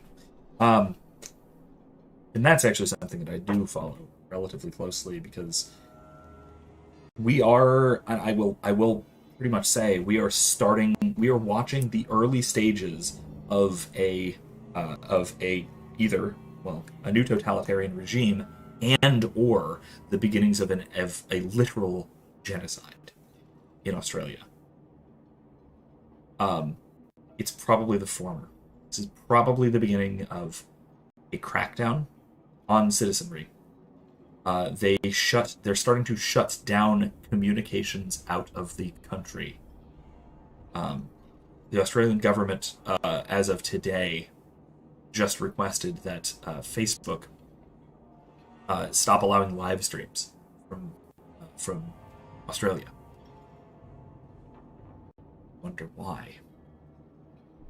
When a government starts stamping down communications out of a country, you know that they are doing something incredibly nefarious, dangerous, and usually deadly. Kevin says, I hope the Aussies throw their government to the crocs. Yeah, crocodiles could use food too. And I, for legal reasons, that's a joke, but man, oh man. They, what the Australian government is doing to their people is absolutely unforgivable. And it needs to be stopped. Now, if that means that the people are starting to rise up, and that is a good thing. I'm seeing that there are a lot of protests. There are people who are just not taking it anymore. But at the same time, I'm seeing there are a lot of people who are just incredibly compliant. And I'm also seeing a lot of police officers who are vocally against all of these lockdowns and things, but are still actively and in some cases enthusiastically enforcing them, which is even more heinous. it's evil, really. Just everything going on there is absolutely evil. And it's like I said, it's unacceptable and it's unforgivable. And it's the kind of thing that you would expect to see in a tin pot dictatorship or the rise of one of those horrible fascist regimes that you read in history books. That's what we're seeing. So we're either seeing the rise of an absolutist, totalitarian, nightmarish, democidal regime, or we're going to witness the Australian people overthrow their government. Literally. I don't think there's any in between at this point. And I honestly am leaning towards the former being more likely as well. And then, of course, civilization collapsing, and that's when Mad Max takes place. So that's kind of... at least get that. It's a very dark joke, I apologize. Converting the Viscount's son? His opposition will have a field day. And? The enemy of your enemy should be your friend? I don't fear the whole of them together. And it is not my role to reject the free choice of Vidithari. The son responded to his own demand of the Qun. He is neither my slave nor my prisoner. He is not even here. He went to his father. Ask the Viscount why he would send you and a letter both.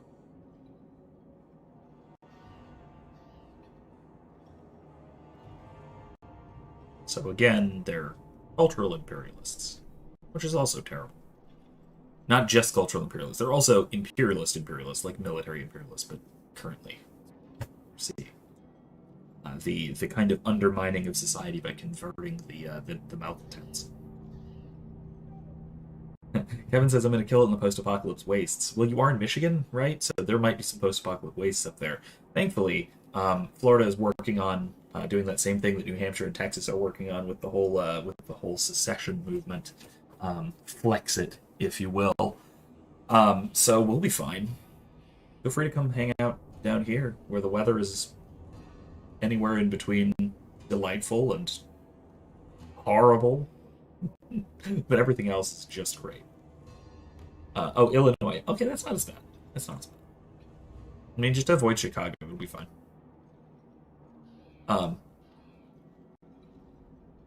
Yeah, California's kind of done. New York City is going to literally collapse.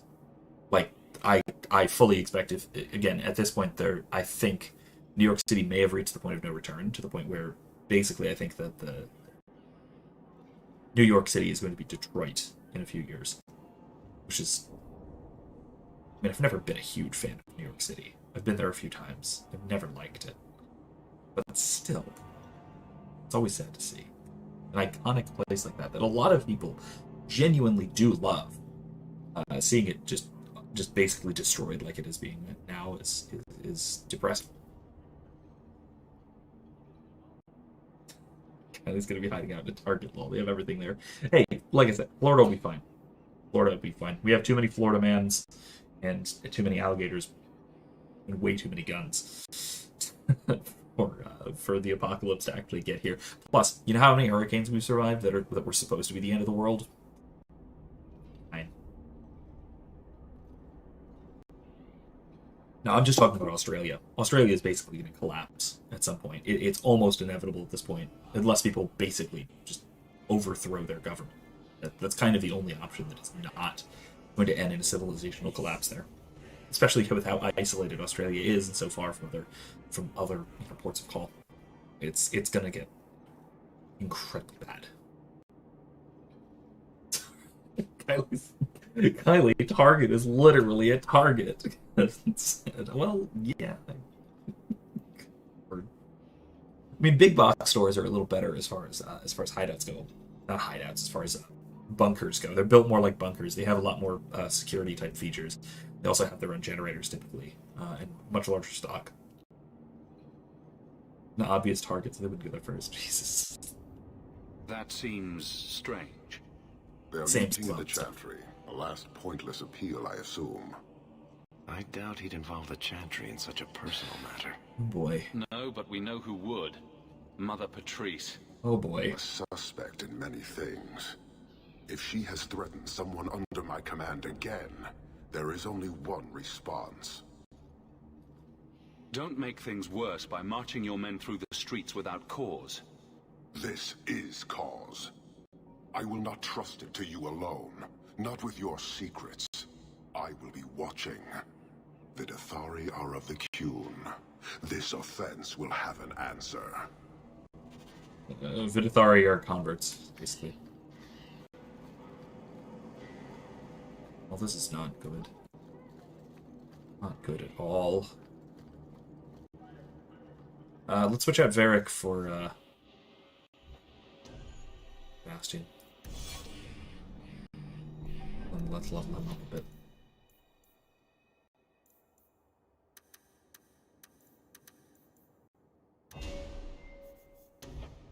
That's all set. Archery.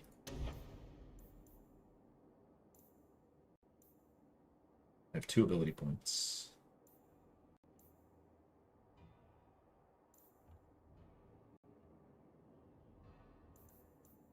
There.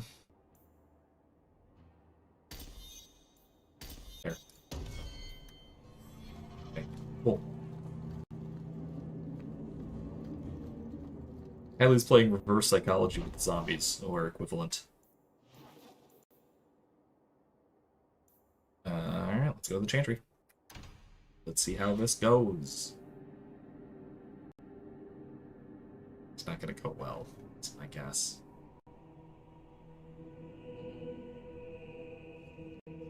Excuse me?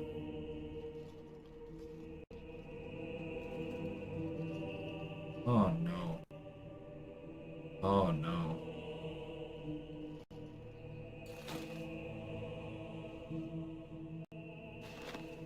I forgot about this.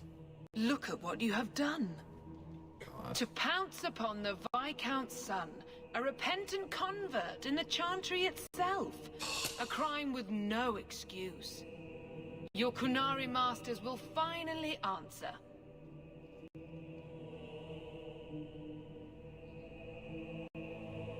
All this will do is make people hate you. I have kept the fear of the Qunari fresh in every sermon, every prayer. They will know whose word to believe. When people learn of this attack, they will rise. Not zealots or the unknowing, but the true majority. You won't get the Qunari ousted. You'll get a slaughter on both sides. To die untested would be the real crime. People need the opportunity to defend faith, starting with you. Earn your reward in this life and next. These heretics must die. You just want me to, like, drive out the Qunari myself? Because I'll do it. I will straight up do it. I have absolutely... They're just like peasants, too. This is ridiculous. What? Let's finish this! It's a nice act for some peasant mob.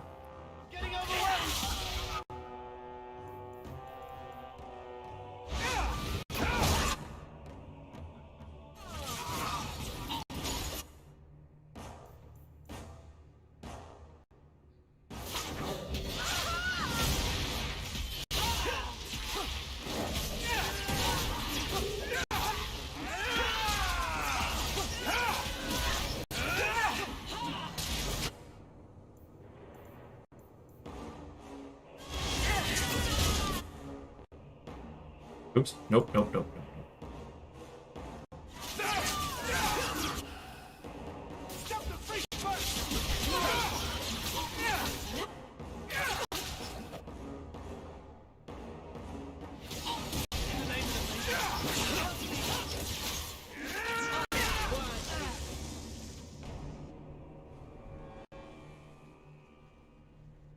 Do you see, Your Grace? Traitors attacking the very core of the Chantry. They defile with every step.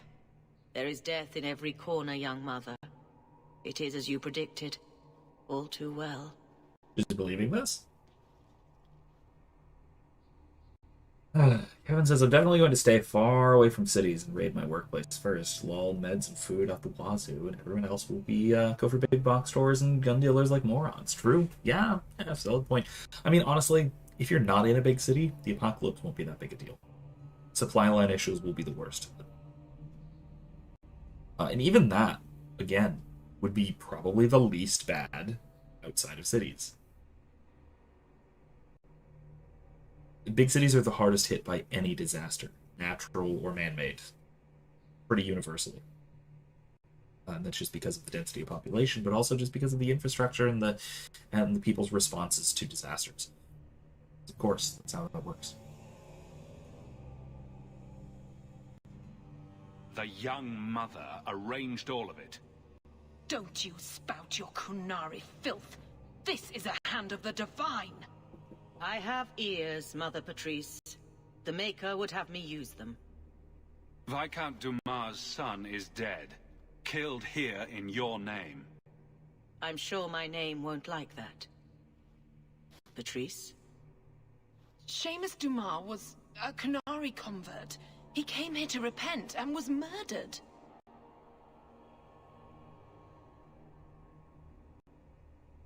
Alex says, also, big stores can be good as long as you budget time spent a raiding and carving out a fort somewhere hidden in the store.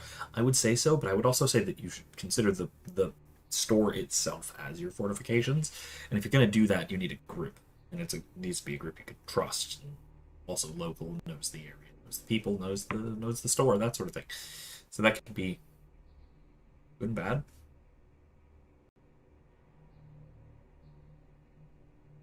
It's a ruse, Your Grace. Seamus was killed to set people against the Kunari. Again, this good is cause, no I guess. This is a matter of heathens squatting in the docks. People are leaving us to join them. And we must pray for them like any other. They deny the Maker. And you diminish him, even as you claim his side. Andraste did not volunteer for the flame. Sirrah Hawke, you stand with the captain of the guard? The young mother has erred in her judgment. A court will decide her fate. This is why I bring Avalene to this Chantry stuff. respects the law, and so must she. Grand Cleric? Grand Cleric? Womp womp. It's so great to see her get it. And then that. Since when did Kunari use bows? Might be the first Kunari I've seen use a bow. Whoa!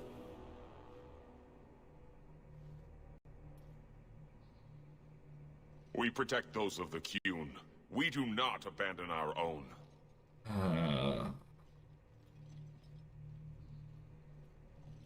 Please, send for Viscount Dumas. This isn't gonna go well. Not at all.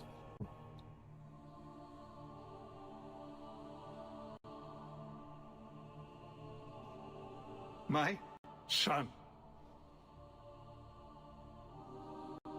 Murdered in the heart of the Chantry by those who held a sacred trust. What hope for this city when we fail our own so completely? The Arishok is still here, Excellency. You must be ready to stand up to him. I cannot. I have already failed where it mattered most. Respect that, honestly. I really can.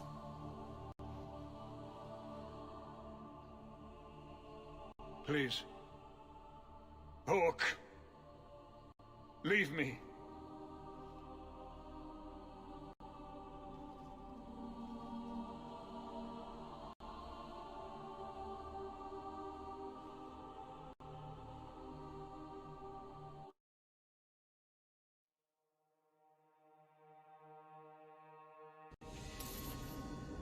Yeah, this is part of that part. This won't exactly ease tensions.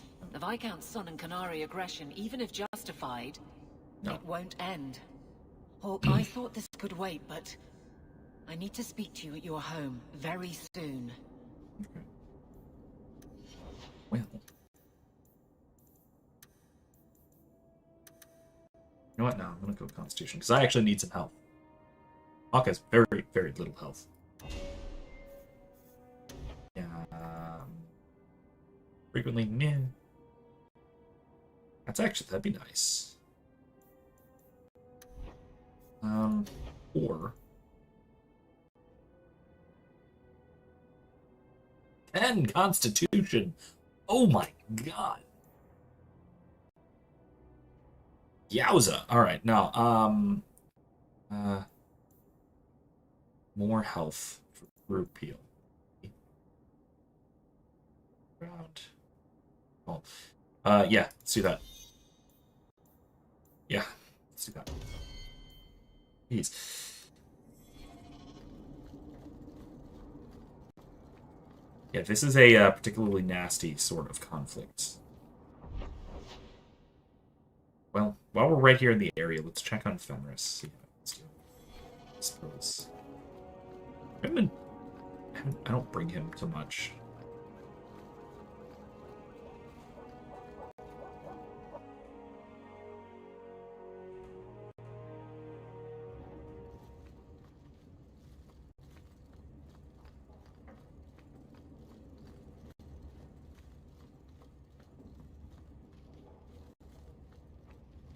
How's it going, Fenris? We should move on. Oh, alright, bye. Fine. Then.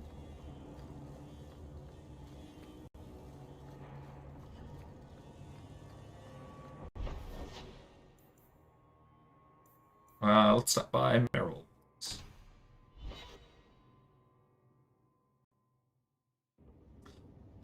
Somebody look into this for me.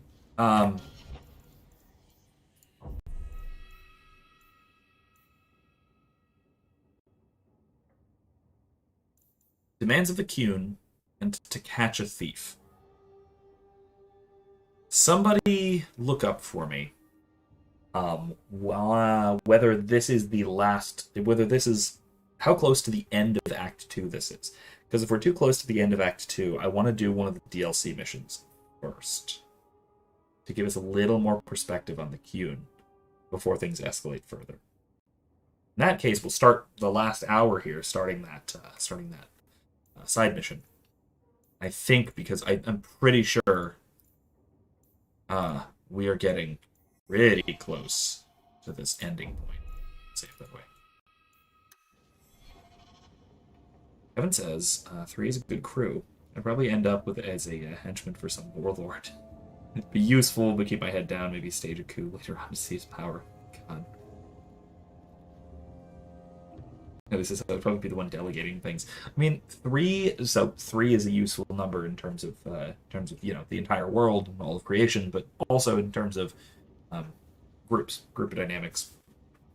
This is why in D&D, for example, hags always form covens of 3, no more, no less, and it's because the third member can always arbitrate disputes for the other 2. So if there is a dispute between 2 members, you can always have a third arbitrating the dispute. So 3 is good because you can't really have factions unless you wind up with 2 who are dominant and 1 submissive, and that becomes its own separate dynamic, and that's something that has to be, thrown off, changed. But under ordinary circumstances, with 3 people who are equally assertive, right, more or less, for lack of a better term, everybody leave. Then in that case, you have a very good, very balanced relationship dynamic between 3 in that case. Excuse me. At least among equals. And that's important. It has to be among equals for this balancing act to work right.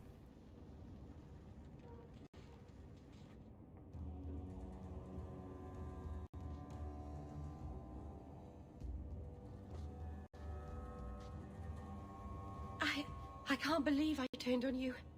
With the demon in the Fade, I'm so sorry. Masaranas. I'll understand if you can't forgive me.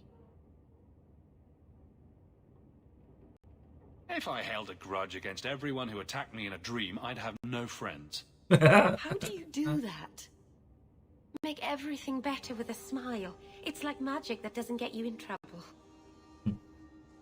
Yeah? I've been so careful in all my dealings with spirits until now. To make such an obvious mistake. It frightens me. It takes so little for a mage to fall. What made you give in?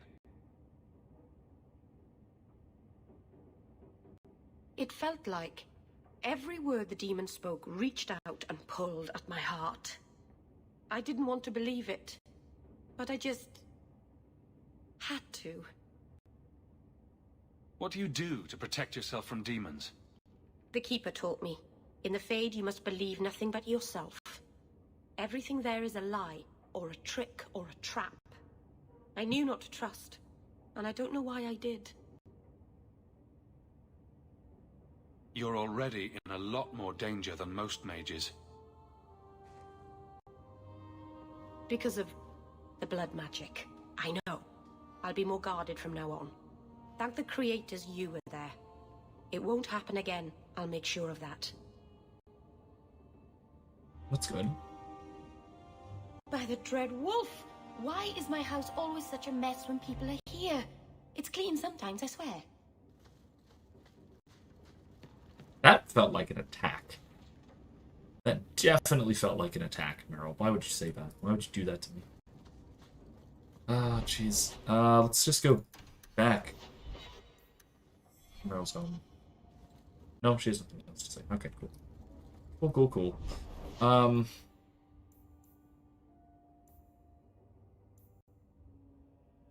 See how Anders is doing. We're just going one by one. In person.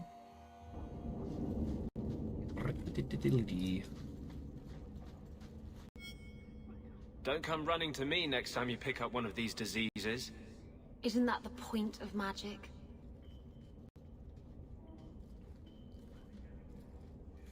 I don't want to know. Things just keep getting worse. I had Templars practically on my doorstep the other night. The Templars are hunting you? Not me specifically. They were just checking the refugee camps. But it's not like this place is a secret.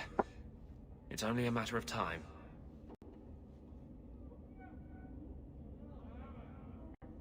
I can't say you've been keeping a low profile. The Knight Commander is out of control. Even her own people have been talking about it.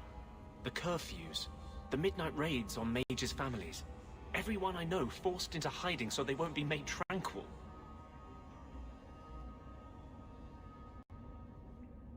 Is that making it harder for you, with justice?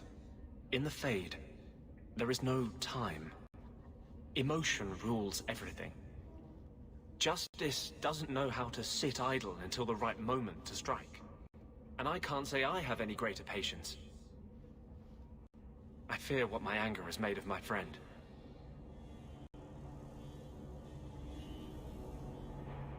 So, yes. Remember Anders in Awakening, and remember Justice in Awakening? And remember how both of them are far, far worse off due to this sort of merger here? This was a bad decision. Unbelievably bad decision. You may split hairs over what sort of spirit lives in you, but it seems more demonic every day. Justice is no demon. He is an ideal that men have striven to reach and never managed. I have not attacked the Templars openly. I've helped the mages here as best I can, but this impasse cannot last. One day, everyone in Kirkwall will have to choose a side. Well, foreshadowing! Hooray, more foreshadowing. That sounded like a plan. I can't go on like this. That sounds like desperation. Everyone's favorite kind of terrorist. Alright, skedaddle. Turn up your purses, Kirkwall. The laces of Javaris Tintop are up for grabs. That is not an accent you want for a Barker. My god. I ate a nut once. It was brown. Do you have coin to spare, Messer? My children are starving. I hope this helps. make a smile on you. Here you've got a nice little setup in Hightown. Sounds pretty. Do I have this? I shouldn't need it. Sweet. Now, some.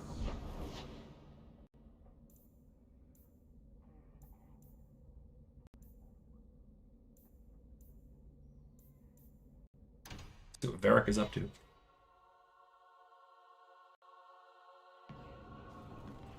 And Isabella, I suppose. Both are here.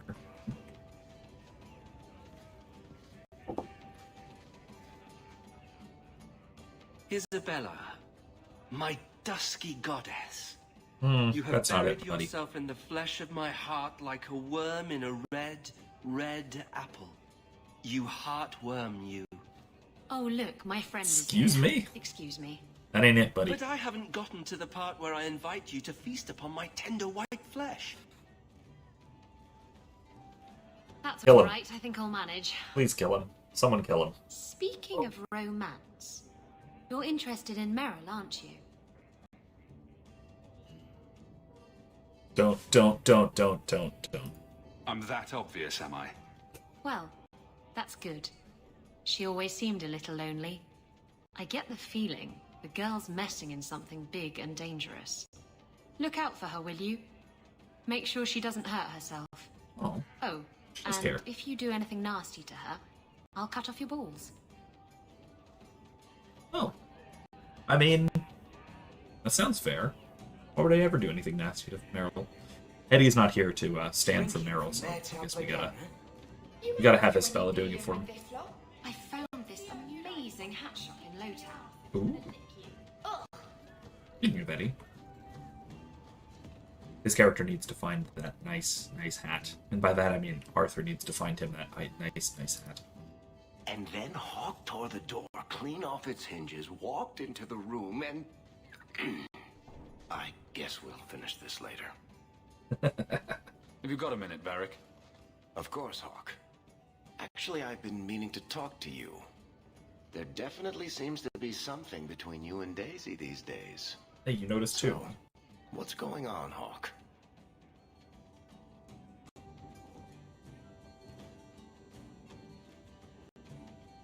I'm not sure where this will go. But it's a funny with the haha kind of response, so why not? Let's be funny with the haha. Well, I never thought you were the type, Varric. I'm flattered. Hawke, I know I'm damned near irresistible, but you're just too high maintenance for me. Sorry. Oh my god. As your friend, I feel like I'd be doing you a disservice if I didn't say something. Meryl is a sweet girl, but there's a whole lot of crazy in that little package. Oof. I know you mean well, Varric. Don't worry, I know what I'm doing. I certainly hope so. I hope so too. Okay, let's see. What else we got? This is the best tavern in Kirkwall. It could use some cute dwarven serving girls, but otherwise, it's perfect. Ooh, Seekers. This is about... what's her name? The one he's telling the story to, in the frame story. Whose name I can't remember right now. Sandra, that's it. Alright, doodly-doo, journal. Give Aveline, the Shield of the Night herself. Back to Aveline the Barracks, okay. Not that yet.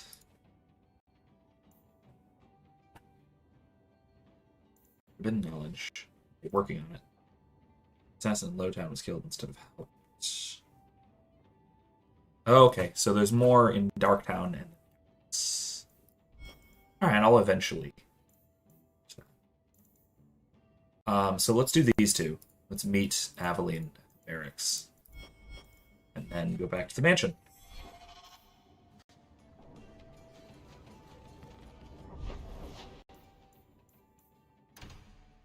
To the keep.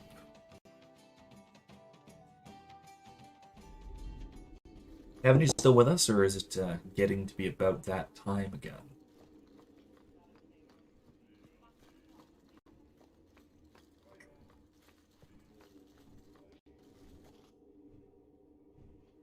Hawke. I don't care what else is going on. We haven't spoken about Leandra. How are you? My mother is dead. My heart's broken. I suppose I could say, at least you knew yours. But that seems more about me than you. I just have flashes of impossibly long hair. Good. But my father... Looking to be still here. Would you like to hear one thing? You've never talked about him. My father trained me in all the skills he had been forced to give up. He spent everything to get me into Kaelin's service. Do you know what I remember? When he read to me, story. Yeah, I understand. Stupid things, dragons and heroes. He wouldn't turn a page until I reached over and took his hand. That big man made every step of the story my choice. Oh. I loved that. He died of the wasting in a Denerim ward. Those last weeks, I read to him. I had to take his hand to turn the pages, and I couldn't tell if he was too weak, or if it was the old game. He smiled at that, at his big girl. I don't know why I'm telling you this. Drink? A glass for those we've lost. All right then. Benoit Dulac and Leandra Hawke. Don't let anyone tell you when to move on. Take their hand and say, my choice. That's all I have. I'll miss her too.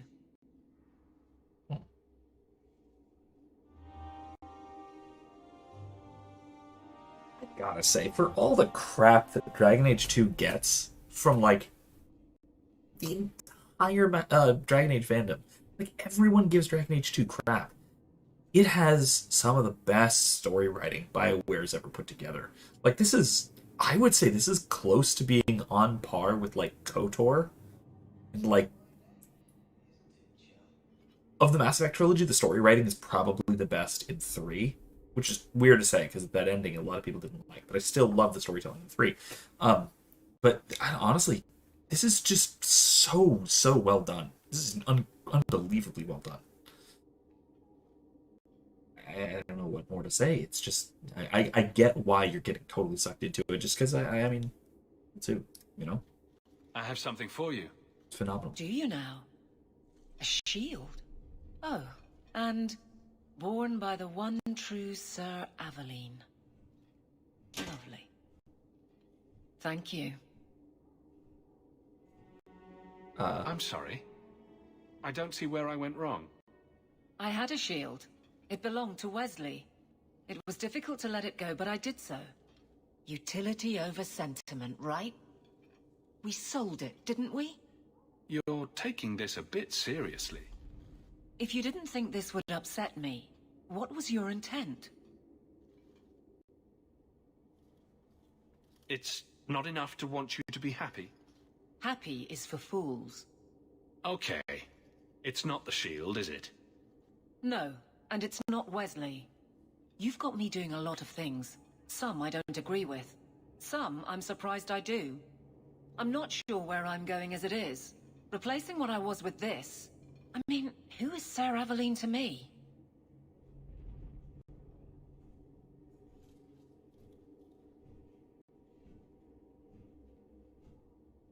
It seems odd you don't feel a kinship. You don't feel the name fits you. I didn't choose my name. Aveline was a wish my father made. I am similar to what he pictured, but that's because of what I try to be, not what I assume I should. Sir Aveline was a fine figure, but I don't revere failure, however glorious. I thought of you when I found it. Maybe that was foolish. I can appreciate that. Then accept it on those merits. Nothing more. It is a fine shield. You do know that Orlesian Smith slapped Sir Aveline's name on every second piece of armor. This didn't really belong to her. It does now. Nice. Man, see, that's spectacular. That's wonderful. So, and yeah, so Kevin says, yeah, this is my first time seeing it. I don't see the problem. It's interesting and engaging. I absolutely agree. I really, really do. Okay, so the problems that most people have with Dragon Age 2, I honestly think are more in the game design than in the writing category. The people who do have problems with the writing, I think it is mostly because it's very pulpy. The writing is really sort of melodramatic and pulpy compared to most RPGs, especially RPGs of this era. And that's just because it's Varric telling the story. The whole thing is a frame story. It's Varric, who is a pulp writer, telling this story, so of course it's going to be pulpy. Like, hold on, let me save real quick before I do this. Make sure I don't accidentally trigger the next quest. Going home. But because of that, it's a lot of people criticize for it because it's still really dramatic, it's unrealistic, and all that. This is important. Don't interrupt with your selfish prattle. Get off your high horse. I have problems too. Oh boy. What drink should I order, and who's the father? Oh, you little... Ooh. What is it now, you two? Oh boy. Hawke. Sass. The Arashok is sheltering 2 fugitives who have converted to the Qun. He must be convinced to release them. He's already feared because of Patrice. If people start to think he can ignore the law, I need your help so this doesn't get out of hand. I'm going to die. There. Got your attention? Real problem. See? A little bit melodramatic. Fair enough. I will say, though, for the quality of the writing, I'm not as big of a fan of the companions in this game as opposed to the other 2 in the series. I don't love Isabella. She's okay. She's interesting. She has a real impact on the plot. Anders, I think they ruined him compared to Awakening. But again, huge impact on the plot. Also, my wife hates Isabella, so welcome. Hi. That's your introduction to the evening. Of course it is. What, audio's wonky? Uh-oh. Hold on. What part of it's wonky? Is it the game audio, or is it the my voice? What's this? Is that better? How's that doing? Mute the game for a second. And through your headset, so your webcam. Oh no! You might be right. Oh my god. I'm an idiot. It has been going through my webcam, I think. Has it been doing this all week? It might have been Monday as well. Is this better? I take it this is better. Oh my god. Wow. Oops. Sorry, everybody. Sorry you had to listen to that. No one told me. Why did nobody tell me? Guys, everybody. Eric is not always in the chat. She's not always watching the whole time. Mostly because she wanted to avoid spoilers with this one.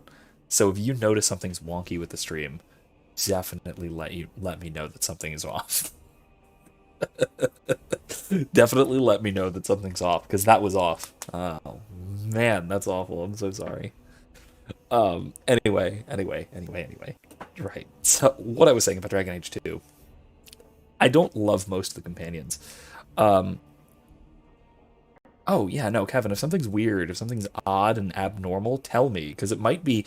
Now, that's worth noting. It might be something I intentionally changed, but that was a terrible mistake that I shouldn't have changed, in which case, let me know that as well. Yeah, so, if that's the case, let me know. Okay, bye. Oh, God. Well, I'm probably gonna do the Mark of the Assassin quest in a moment, and that's the one with Felicia Day guest starring. Anyway, it's Felicia Day's self-insert Dragon Age fanfiction, which is just great. But like I said, I don't love most of the companions. I'm actually going to turn my microphone down a little bit now that it's so much closer to my face. Oh my god. Alright, how's that? That should be a little better. About there. That's good. Yeah, that's good. Levels are about right. Anyway. The other thing that a lot of people complain about, and rightly so, is the overly standardized dungeon and room layout.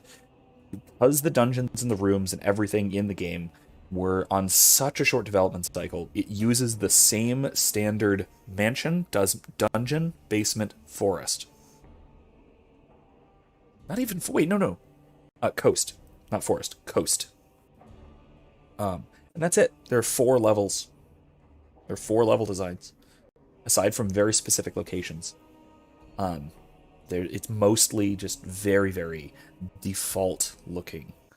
Kevin, I agree. Kevin says, we need more Lady McCoy on stream, extra spicy burn machine. Wow, I appreciate you using her proper title. That is, in fact, technically and legally correct. Because we own a small plot of land in Scotland on an estate. As part of one of those Highland titles type things, it's a conservation gimmick, which I absolutely love. It's brilliant. Basically, they sell off a bunch of land on historical estates that are also, nature preserves and things like that, as a way to make sure that no one can develop it. Because if you sell it off in like square foot sections, you'd have to contact every individual person to actually develop the land. I love it. And because you you own land on an historical estate, you can legally be considered a lord of, in our case, Glencoe, a lord or lady of Glencoe, which is really cool. Not queen technically, but I mean, practically speaking, yes. Anyway, but yeah, the game design things get criticized a lot, and I will say the art design aged so much better than Inquisition, which came out 3-4 years later. The art design in Dragon Age 2 is just, it's so unique that it doesn't show its age nearly as badly as the closer to photorealistic Dragon Age Inquisition that came out later in 2014 or 15. I think it was 15. Maybe 14. I don't remember. But yeah, it was. It aged more poorly, I think, compared to this one. Which, I mean, this still looks good, albeit cartoonish, which is why I generally like more cartoonish art styles for video games, rather than trying for photorealism and not quite succeeding. Because then you get into Uncanny Valley type thing. Hold on. What's this about? Remember the relic? The one Castillon is going to kill me over? A man called Wall-Eyed Sam has it. If you help me get it, Castillon won't kill me. Please. I'm trying to keep the entire city from rioting against the Canary. Well, maybe it's connected. What? I'm just saying, maybe it will help. It's important to someone. Right? Zoom in there was just now you start perfect. Being responsible? Shit. Oh my god, that was so... Oh my god, that was spectacular. What? Oh god, that was great. Speaking of Aveline and being exasperated by bullshit, I need to start including Aveline, because she is a City Watch NPC in our D&D game, and you've seen her in passing like one time. No one even noticed, because of course I didn't bring her up. I didn't make her noticeable. So I actually need to make her relevant, because I have her as the guard lieutenant in charge of the North Ward, where you guys have your tavern and such. Watch lieutenant, not the guard. But yeah, no, that's oh my god. I need to bring her in. I have a token and everything and all that. But yeah, no, it's it'd be pretty great. I love her as a character. And I will say, like, as much as I don't really like Isabella, she's interesting. As much as I really don't care for Fenris, and I don't really care for with the direction they went with Anders, I love Aveline. She might be my favorite character in the series, if not for Varric, who is my favorite character in the series. Meryl is phenomenal. I actually really like Sebastian. I really do like Sebastian. And then the sibling dynamic between whichever sibling you choose is actually enjoyable. It's actually I think it's actually pretty well written. The conflict is great. The villains, plural, are incredible. Because you have not only the Arishok, but then also the Knight Commander, Meredith.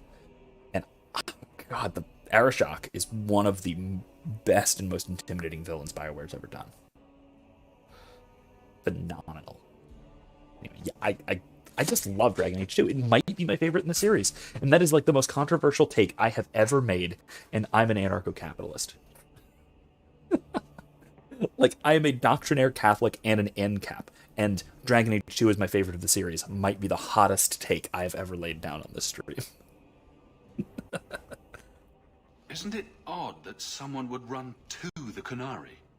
They're elves accused of murder. Maybe they feel they've nothing to lose by fleeing the alienage. And if their conversion is genuine? I don't know. But how many more will try if I allow this? Justice must be respected. Jeez. Her accent really comes out when she says murder. Murder. It's very, I think, Welsh. I think Welsh. Or it might be Northern. I'm not sure.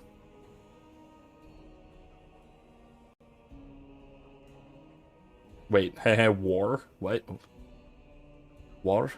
Like, accent-wise? Or, Kyler, are you pointing at what? Wait, what? About my hot take? Dude, no one likes Dragon Age 2, and everyone is wrong about that, because it's amazing. I don't get why. I mean, I get why. I know the reasons. It's the same reasons people don't like Mass Effect 3, is because some of the gameplay is repetitive, and no one liked the ending initially for bitchy reasons. You're expecting trouble? After what happened to the Viscount's son, yes. Oh, great. I'm hoping the Qunari aren't looking for a fight. I'm hoping they'll be reasonable. But we'll see.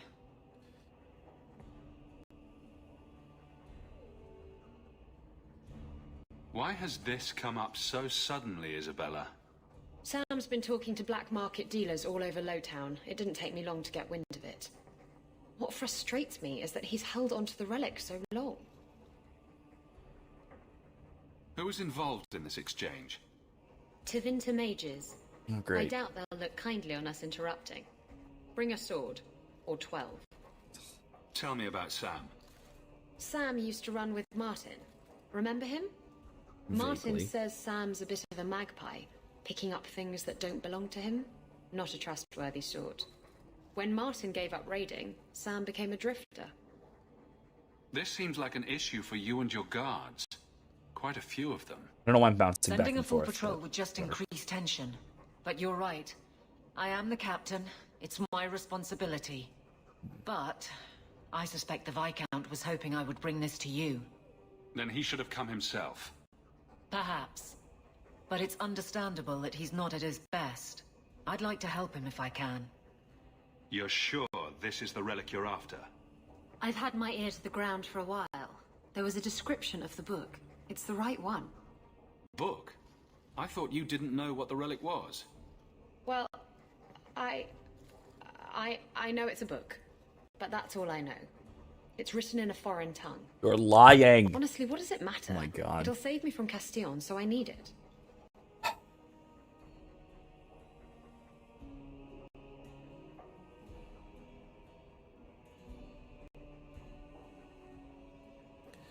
This whole thing is almost entirely Isabella's fault.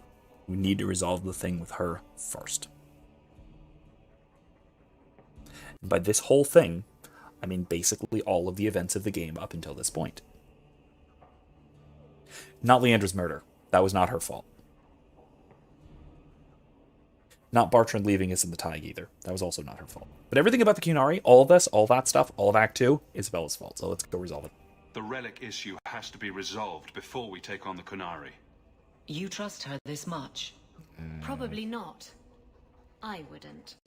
Yeah, They fair. won't wait at the compound forever, Hawke. I really do hope this helps, because if it doesn't...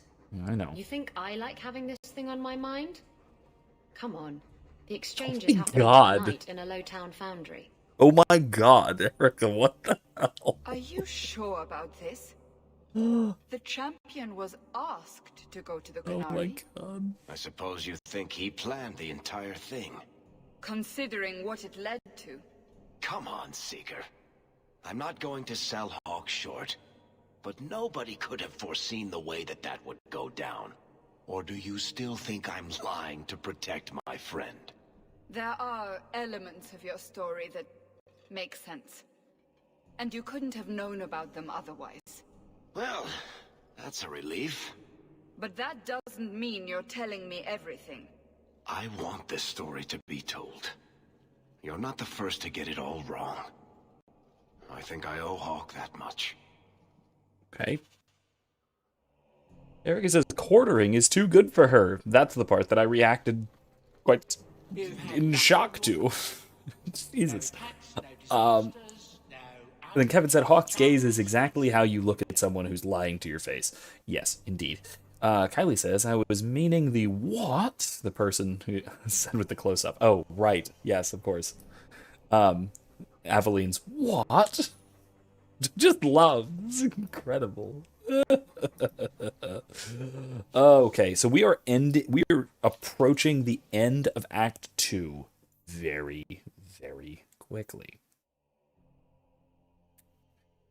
And that's for Aveline. Mel family shield, which I can give to Aveline, maybe. Not that great. I'll put it away.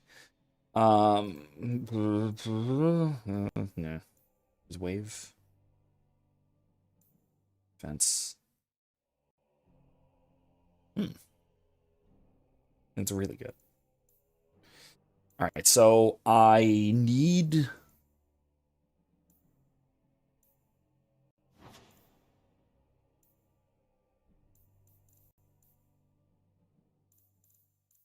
So, okay, so if I'm doing Mark of the Assassin, that means I need to bring Aveline, I need to bring Isabella, and I need to bring... crap. Who else? Maybe Meryl.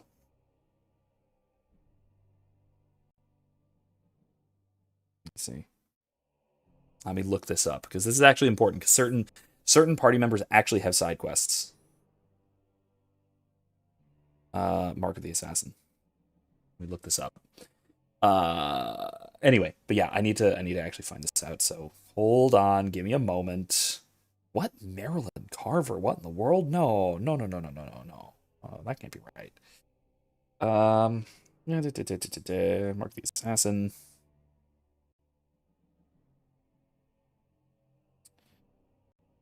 Isabella and Aveline. Yeah, Isabella and Aveline have... Right, that's what I thought. Oh, gosh, that's right. No, because you need to also bring... Okay, no, there's the unique NPC, Felicia Day. Ooh. That's really good. That's really good. Okay, Varn War Boots. I can sell that. I'll do all this stuff later. Okay, let me equip this. Okay. Marterel, let's put that away. And even War Boots, I'll sell those eventually. Okay, cool. Persuasion, I can put that away because I'm not bringing Fenris. River's Wave. Okay, cool. Will do. Alright, let's get started. Yeah, so I only can bring 2, so I'm not bringing Meryl, I suppose. I'm a little disappointed. I'm a little disappointed in not bringing Meryl. But... I can't believe it. Alright. So, before we begin, memento of Mark of the Assassin. Ooh, it's a lion because Orlais. We're going to Orlais. Alright, so before we start that, give me just one moment. I need to run to the restroom really quickly. Then we'll jump into this, start it, and then we will pick this up. We'll pick up the rest of this quest line next time. So just give me one moment, and I'll be right back.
Did I make it? I'm getting I know we only have 30 minutes. Okay, Kevin, did I make it? I think I made it. See, this is what happens when I finish my pint of beer and my pint and a half of coffee before 11 p.m. I stepped away for like 30 seconds. That's all. All right, let's do it. Mark of the Assassin. Let me save. And let's go. This is Varric has to be. Oh, right. Of course. This one is very, very relevant to the Qunari. Very, very relevant to the Qunari. So I want to do this now, so this will kind of give us some more insight about what the Qunari are all about. Before we jump into the escalating conflict that is the end of Act 2. Oh my God, Kevin. I'm not going to repeat that. Jesus. I'm not repeating that.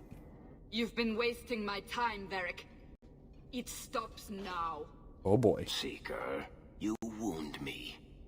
The Champion nearly starts a war, and you're all I'm too happy gonna. to bury it beneath your words. You will tell me about the Qunari. Relations were strained after the Viscount's boy died. I thought the Champion did a reasonable job of keeping tensions from spreading. And yet we had Orlesians threatening sanctions of every kind and measure. What happened at Chateau Haine? What happened with Talis? You've heard about her? Uh-oh. We had someone there, but they lacked your access. Whatever Talis was to the Champion, it seems like it angered a nation. Thousands of lives were at stake, Seeker. Perhaps one still is. Zing. Nicely non-specific. All right, let me set the scene. An ambush, an invitation, a hunting party. All because of Talis. And of course, there's no one. All I know is it had something to do with you and nobles. Edge is usually very reliable. Reliable at leading us into an ambush, you mean? Why? It's not always an ambush. This time it is. All right. Maybe sometimes it's an ambush. And there he is. Today, you die, my friend. Apparently not.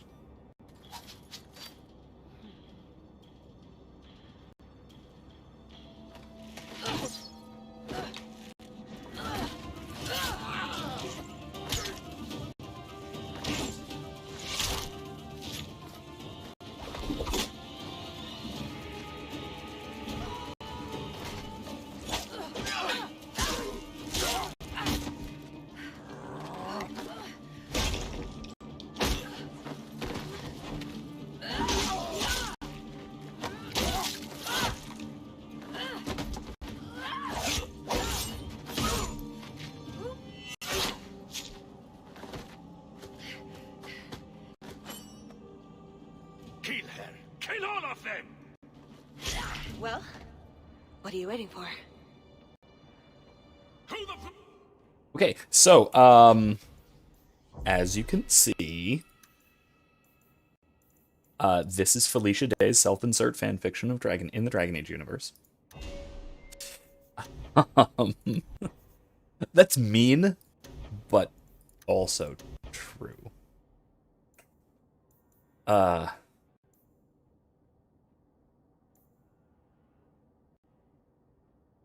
there we go. So yeah, not a nice thing to say, but it's a very true thing to say. So Felicia Day, if you're not familiar, is one of those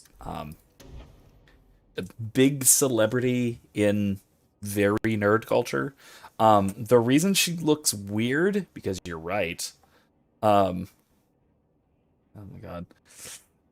Yeah, the reason she's looks so weird is because it's a facial scan, unlike most of the other faces in this game, which are constructed by hand. There we go. Also says, of course, she would have schmoozed her way into a 30-second I'm so badass cutscene. This whole DLC is incredibly self-indulgent, so get ready for that. That's the annoying part of this.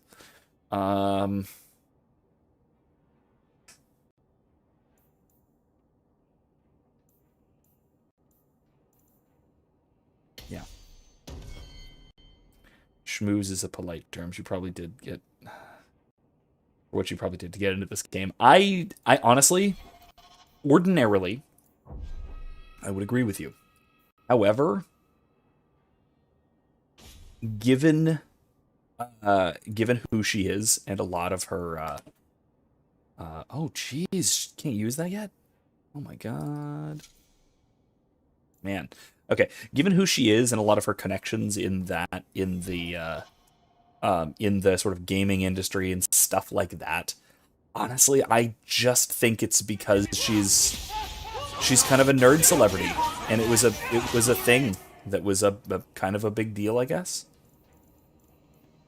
She was a big deal at this time, and was known for a lot of, like, you know, nerd culture stuff. And I really do think that it might have just been, oh god, Evelyn, no, you need to do a harder job tanking.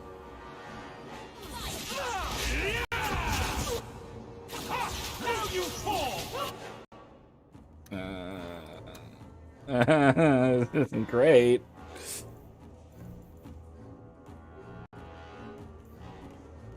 Come over here.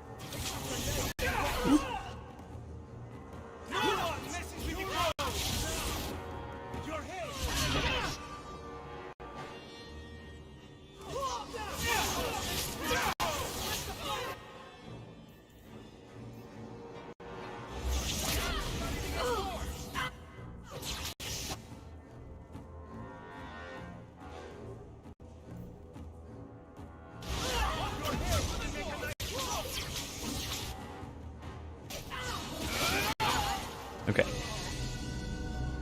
There we go. Sloppy. Or royal spiciness strikes strikes again. Would be again. better at this.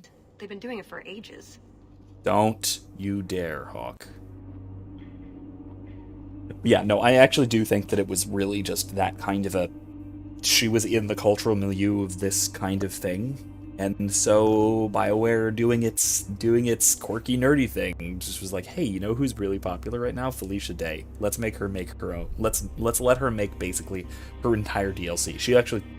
She contributed to the writing on this as well. So that's a... And again, so like I said, this was kind of her project, and they kind of just let her run with it.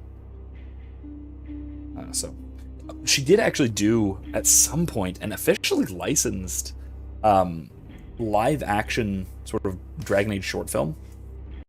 I forget what it was called. I'll find it. But it was around the same time. And it was kind of also talked down. I've actually never seen it. I might at some point.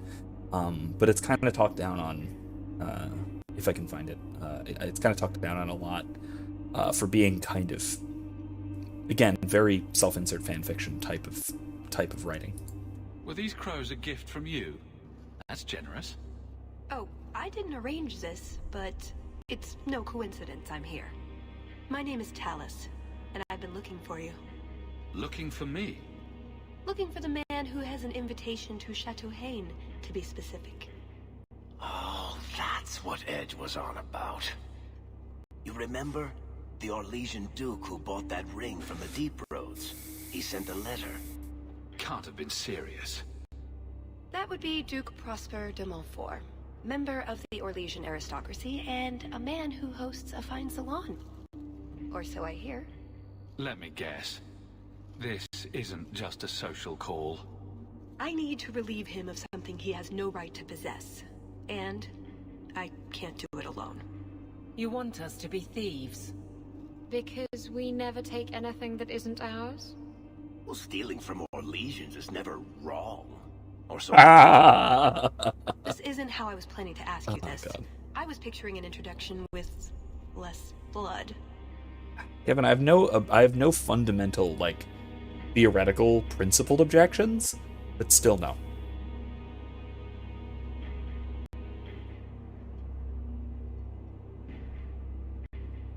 We barely met, and I'm supposed to help you out. Isn't that what you do? She's got you there. So, tell me. Good point. What exactly is it you want to steal? A jewel. The Duke thinks it's valuable, Sketchy. And it is. Just not in the way he believes. Look What's at more, the he shouldn't have it symbol in the first place. on her He who wishes to midsection. walk on water must first learn to swim. Come with me to Chateau Haine. I'll explain everything on the way. Nice try, Kylie.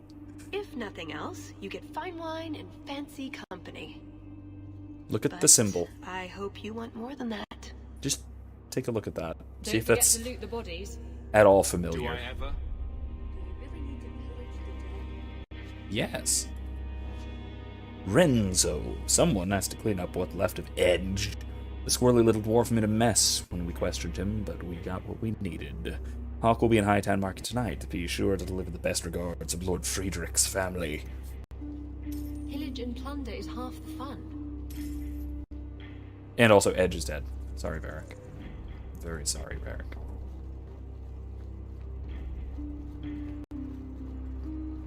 But yeah, look at the symbol on her midsection. This right there. See if that's familiar at all, because it might just be. Oh, wait. Oh, crap. I was going to level up Varric. Alright, here we go.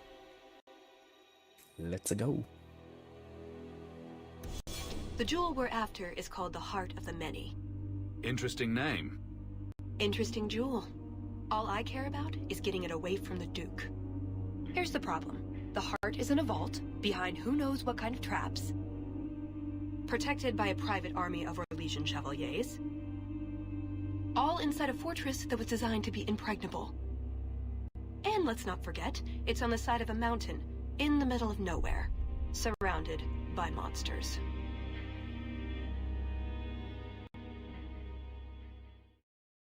I will say that the sort of heist setup thing is done much, much better in Liliana's song in the previous game.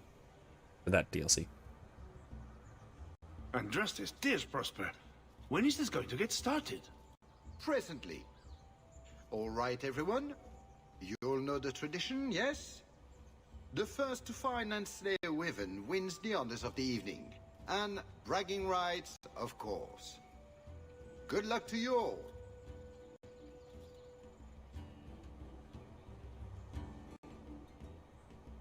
I'm here by invitation. Would you tell your master that I've arrived? Ah, Master Hawke.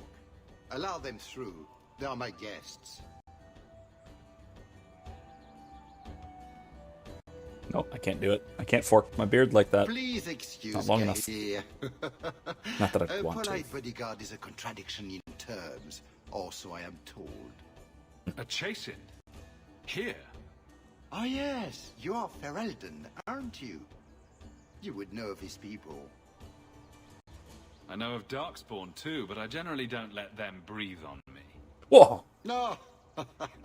He breathes on all the guests. Think of it as a rite of passage. And who is this lovely specimen? Oh, jeez. You flatter me. Your Grace. And the beauty doesn't stop there. Are all you ladies hunting? How marvelous. I must say, your presence is a surprise. I offered the invitation as a courtesy, but had no idea you were interested in our hunt. Let's be polite. Seems like the kind of thing with an Orlesian noble. I was more interested in meeting the Duke de Montfort in person. Oh, well, there is no better opportunity. At any rate, I won't keep you from the hunt. Wouldn't want you to fall behind the others, yes? I don't think I've ever encountered a wyvern before. And why would you? There are exceptional beasts, magnificent cousins to the mighty dragon. My only advice? Beware their poison. It's the deadliest thing about them, as well as the most valuable. Their poison is valuable? Indeed. From it can be brewed Aquae Lucidius, a libation adored even by the Empress herself. Drinking poison for sport. That really sums it up, doesn't it? But here you are wasting valuable time on questions. Do you wish the others to beat you to the prize? Fantasy French. Evan said he has the voice of a man that would wear a beard that style. Yeah, he kind of does. Henchman. Them Orlesian frogs, I'll tell you what. Kylie, of course I don't. I would never do such a thing. I will occasionally style my beard more like Hawke's with the sort of points of it. If only to get on Erica's nerves, because she despises that. Understandably, it looks kind of ridiculous. It will be an interesting diversion, I'm sure. Good luck to you, my lord. Remember, my lion mane beard is a good match. Good to hear. Yeah. I do admittedly sort of wish my my beard were a bit smoother, a little more tame. But whatever, it's fine. Chevalier's reach. That I'm gonna keep. That was Wesley's sword. Let's see. Oh right, she can't wear any. They can't wear any of this. The side characters. I need another ring, but I can't have one, can I? No injury kits needed anymore. Sell junk. Imported circle staff. That's disturbing. Sartobastikeva is it's a Kunari thingy. Alright, so Thane and Catherine. Oh, improves with level up. Alright, I don't need to worry about that then. Is no jewelry at all, but okay. Alright. I can assist you. Alright, let's equip people. Ring. Attack might be good. 35, 14. 35. Ornate amulet. Okay, cool. Kevin says, I wish mine were as well. I have a curly rock jumper beard. Yeah. Mine is mostly from my my dad's side, which is the sort of the broadly speaking Scottish and mostly Scottish, but also the rest of sort of northwestern Europe. I have frozen. Oh no. What is happening? The stream has frozen as well. Oh boy. Hello. What's going on? Can you guys still hear me? Stream looks fine over here. Not fine there.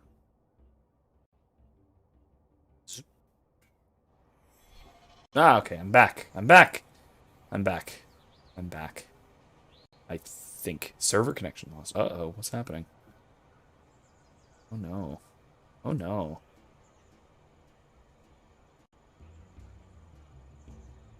Am I still in? Hello? Still good, right? Strange. Problem with the game, I guess. It's weird.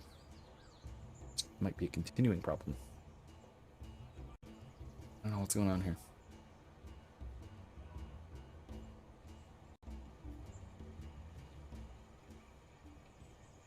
Alright. Hopefully that problem will now go away. Alright, I need her...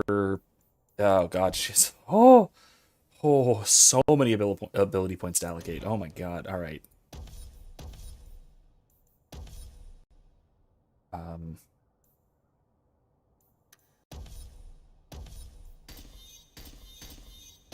Alright. Fully go for her ordinary tree. Unforgiving Chain. Yes. That one's really good. Passives are great. Blindside. Potent attacks when engaging distracted opponents.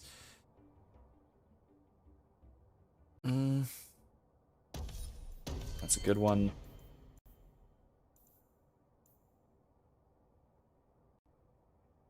No.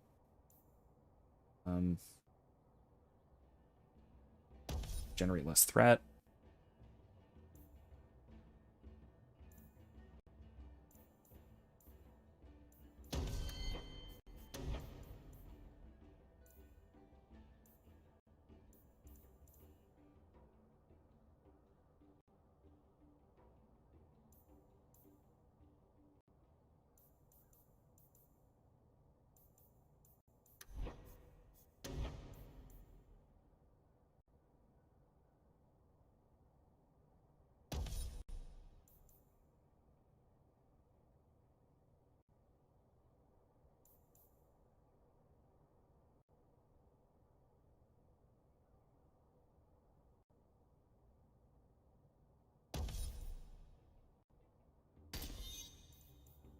That'll work.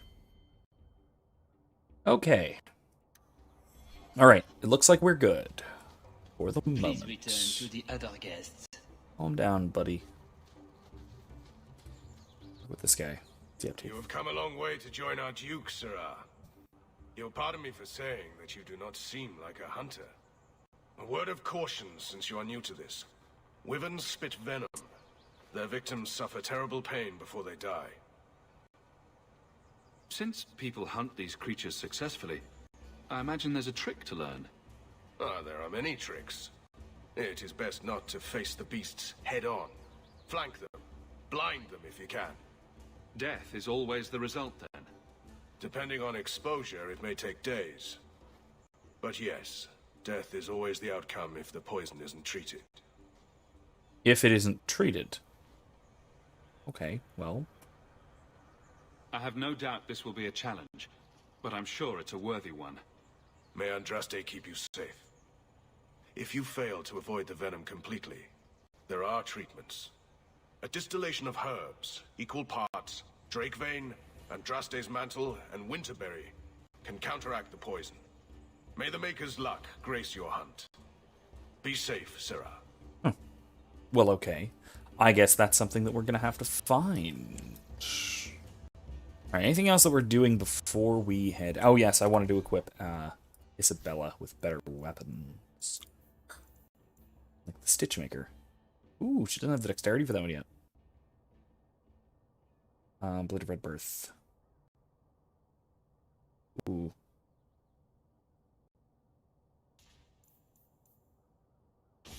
Yeah, that'll be better, I suppose. Eventually I'll get her Tine once her dexterity's up a little bit. That'll be just better. Alright, cool. Let's go. Let's start our hunt. And then, we're going to have to finish it next time, because we only have 10 minutes or so. So that'll be enough to sort of explore the area, the immediate area of this sort of mountainside. So these are the hunting grounds. Do we need a lure? What do wyverns like? If we're lucky, slutty pirates. Or prudish man-virgins, maybe? We just need to look for me? signs and be careful. We get this over with, we get into the keep. And that's where the jewel is? That's where the jewel is. Another wonderful reason to take Aveline and Isabella is their fantastic banter. And the trading of insults, which I just greatly enjoy between the two of them. All in good fun, mostly. Ooh, drakes. Dragonlings. Sorry, not drakes. And everybody into the circle. Waboom! And knock him up. Knock him down.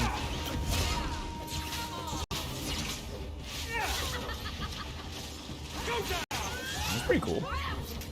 Oh, hey, a dragon. Hi, dragon. 2 dragons. 2 dragons. Oh, boy.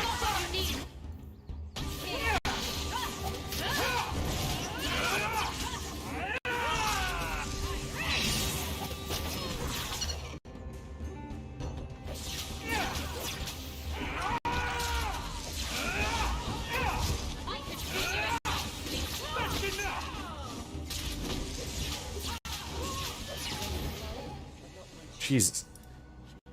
Yeah, having 2 rogues increases the damage output so much. That wasn't the target. Do dragons and wyverns even mix? I don't think so. So if we drop part of this in the right spot, we might lure a wyvern out to protect its territory?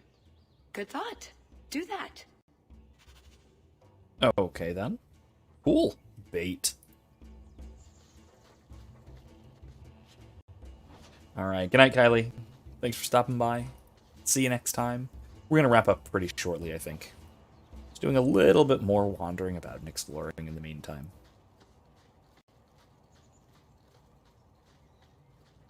Would you tell your uncle to leave me alone? He's often inappropriate. How so? Oh, no. Please don't make me go into the details. Oh, no. I'll see what I can do. And thank you for not breaking his legs. I don't beat on the elderly, and I really don't want to touch him. Oh, How are you two God. even related? It boggles the mind. Stop. No, please no. Alright, should need dexterity for that weapon. That's already good.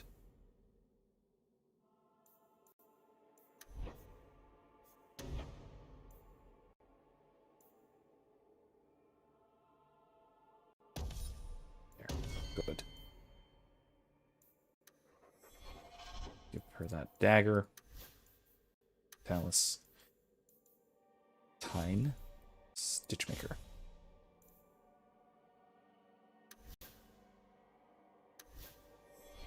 Alright.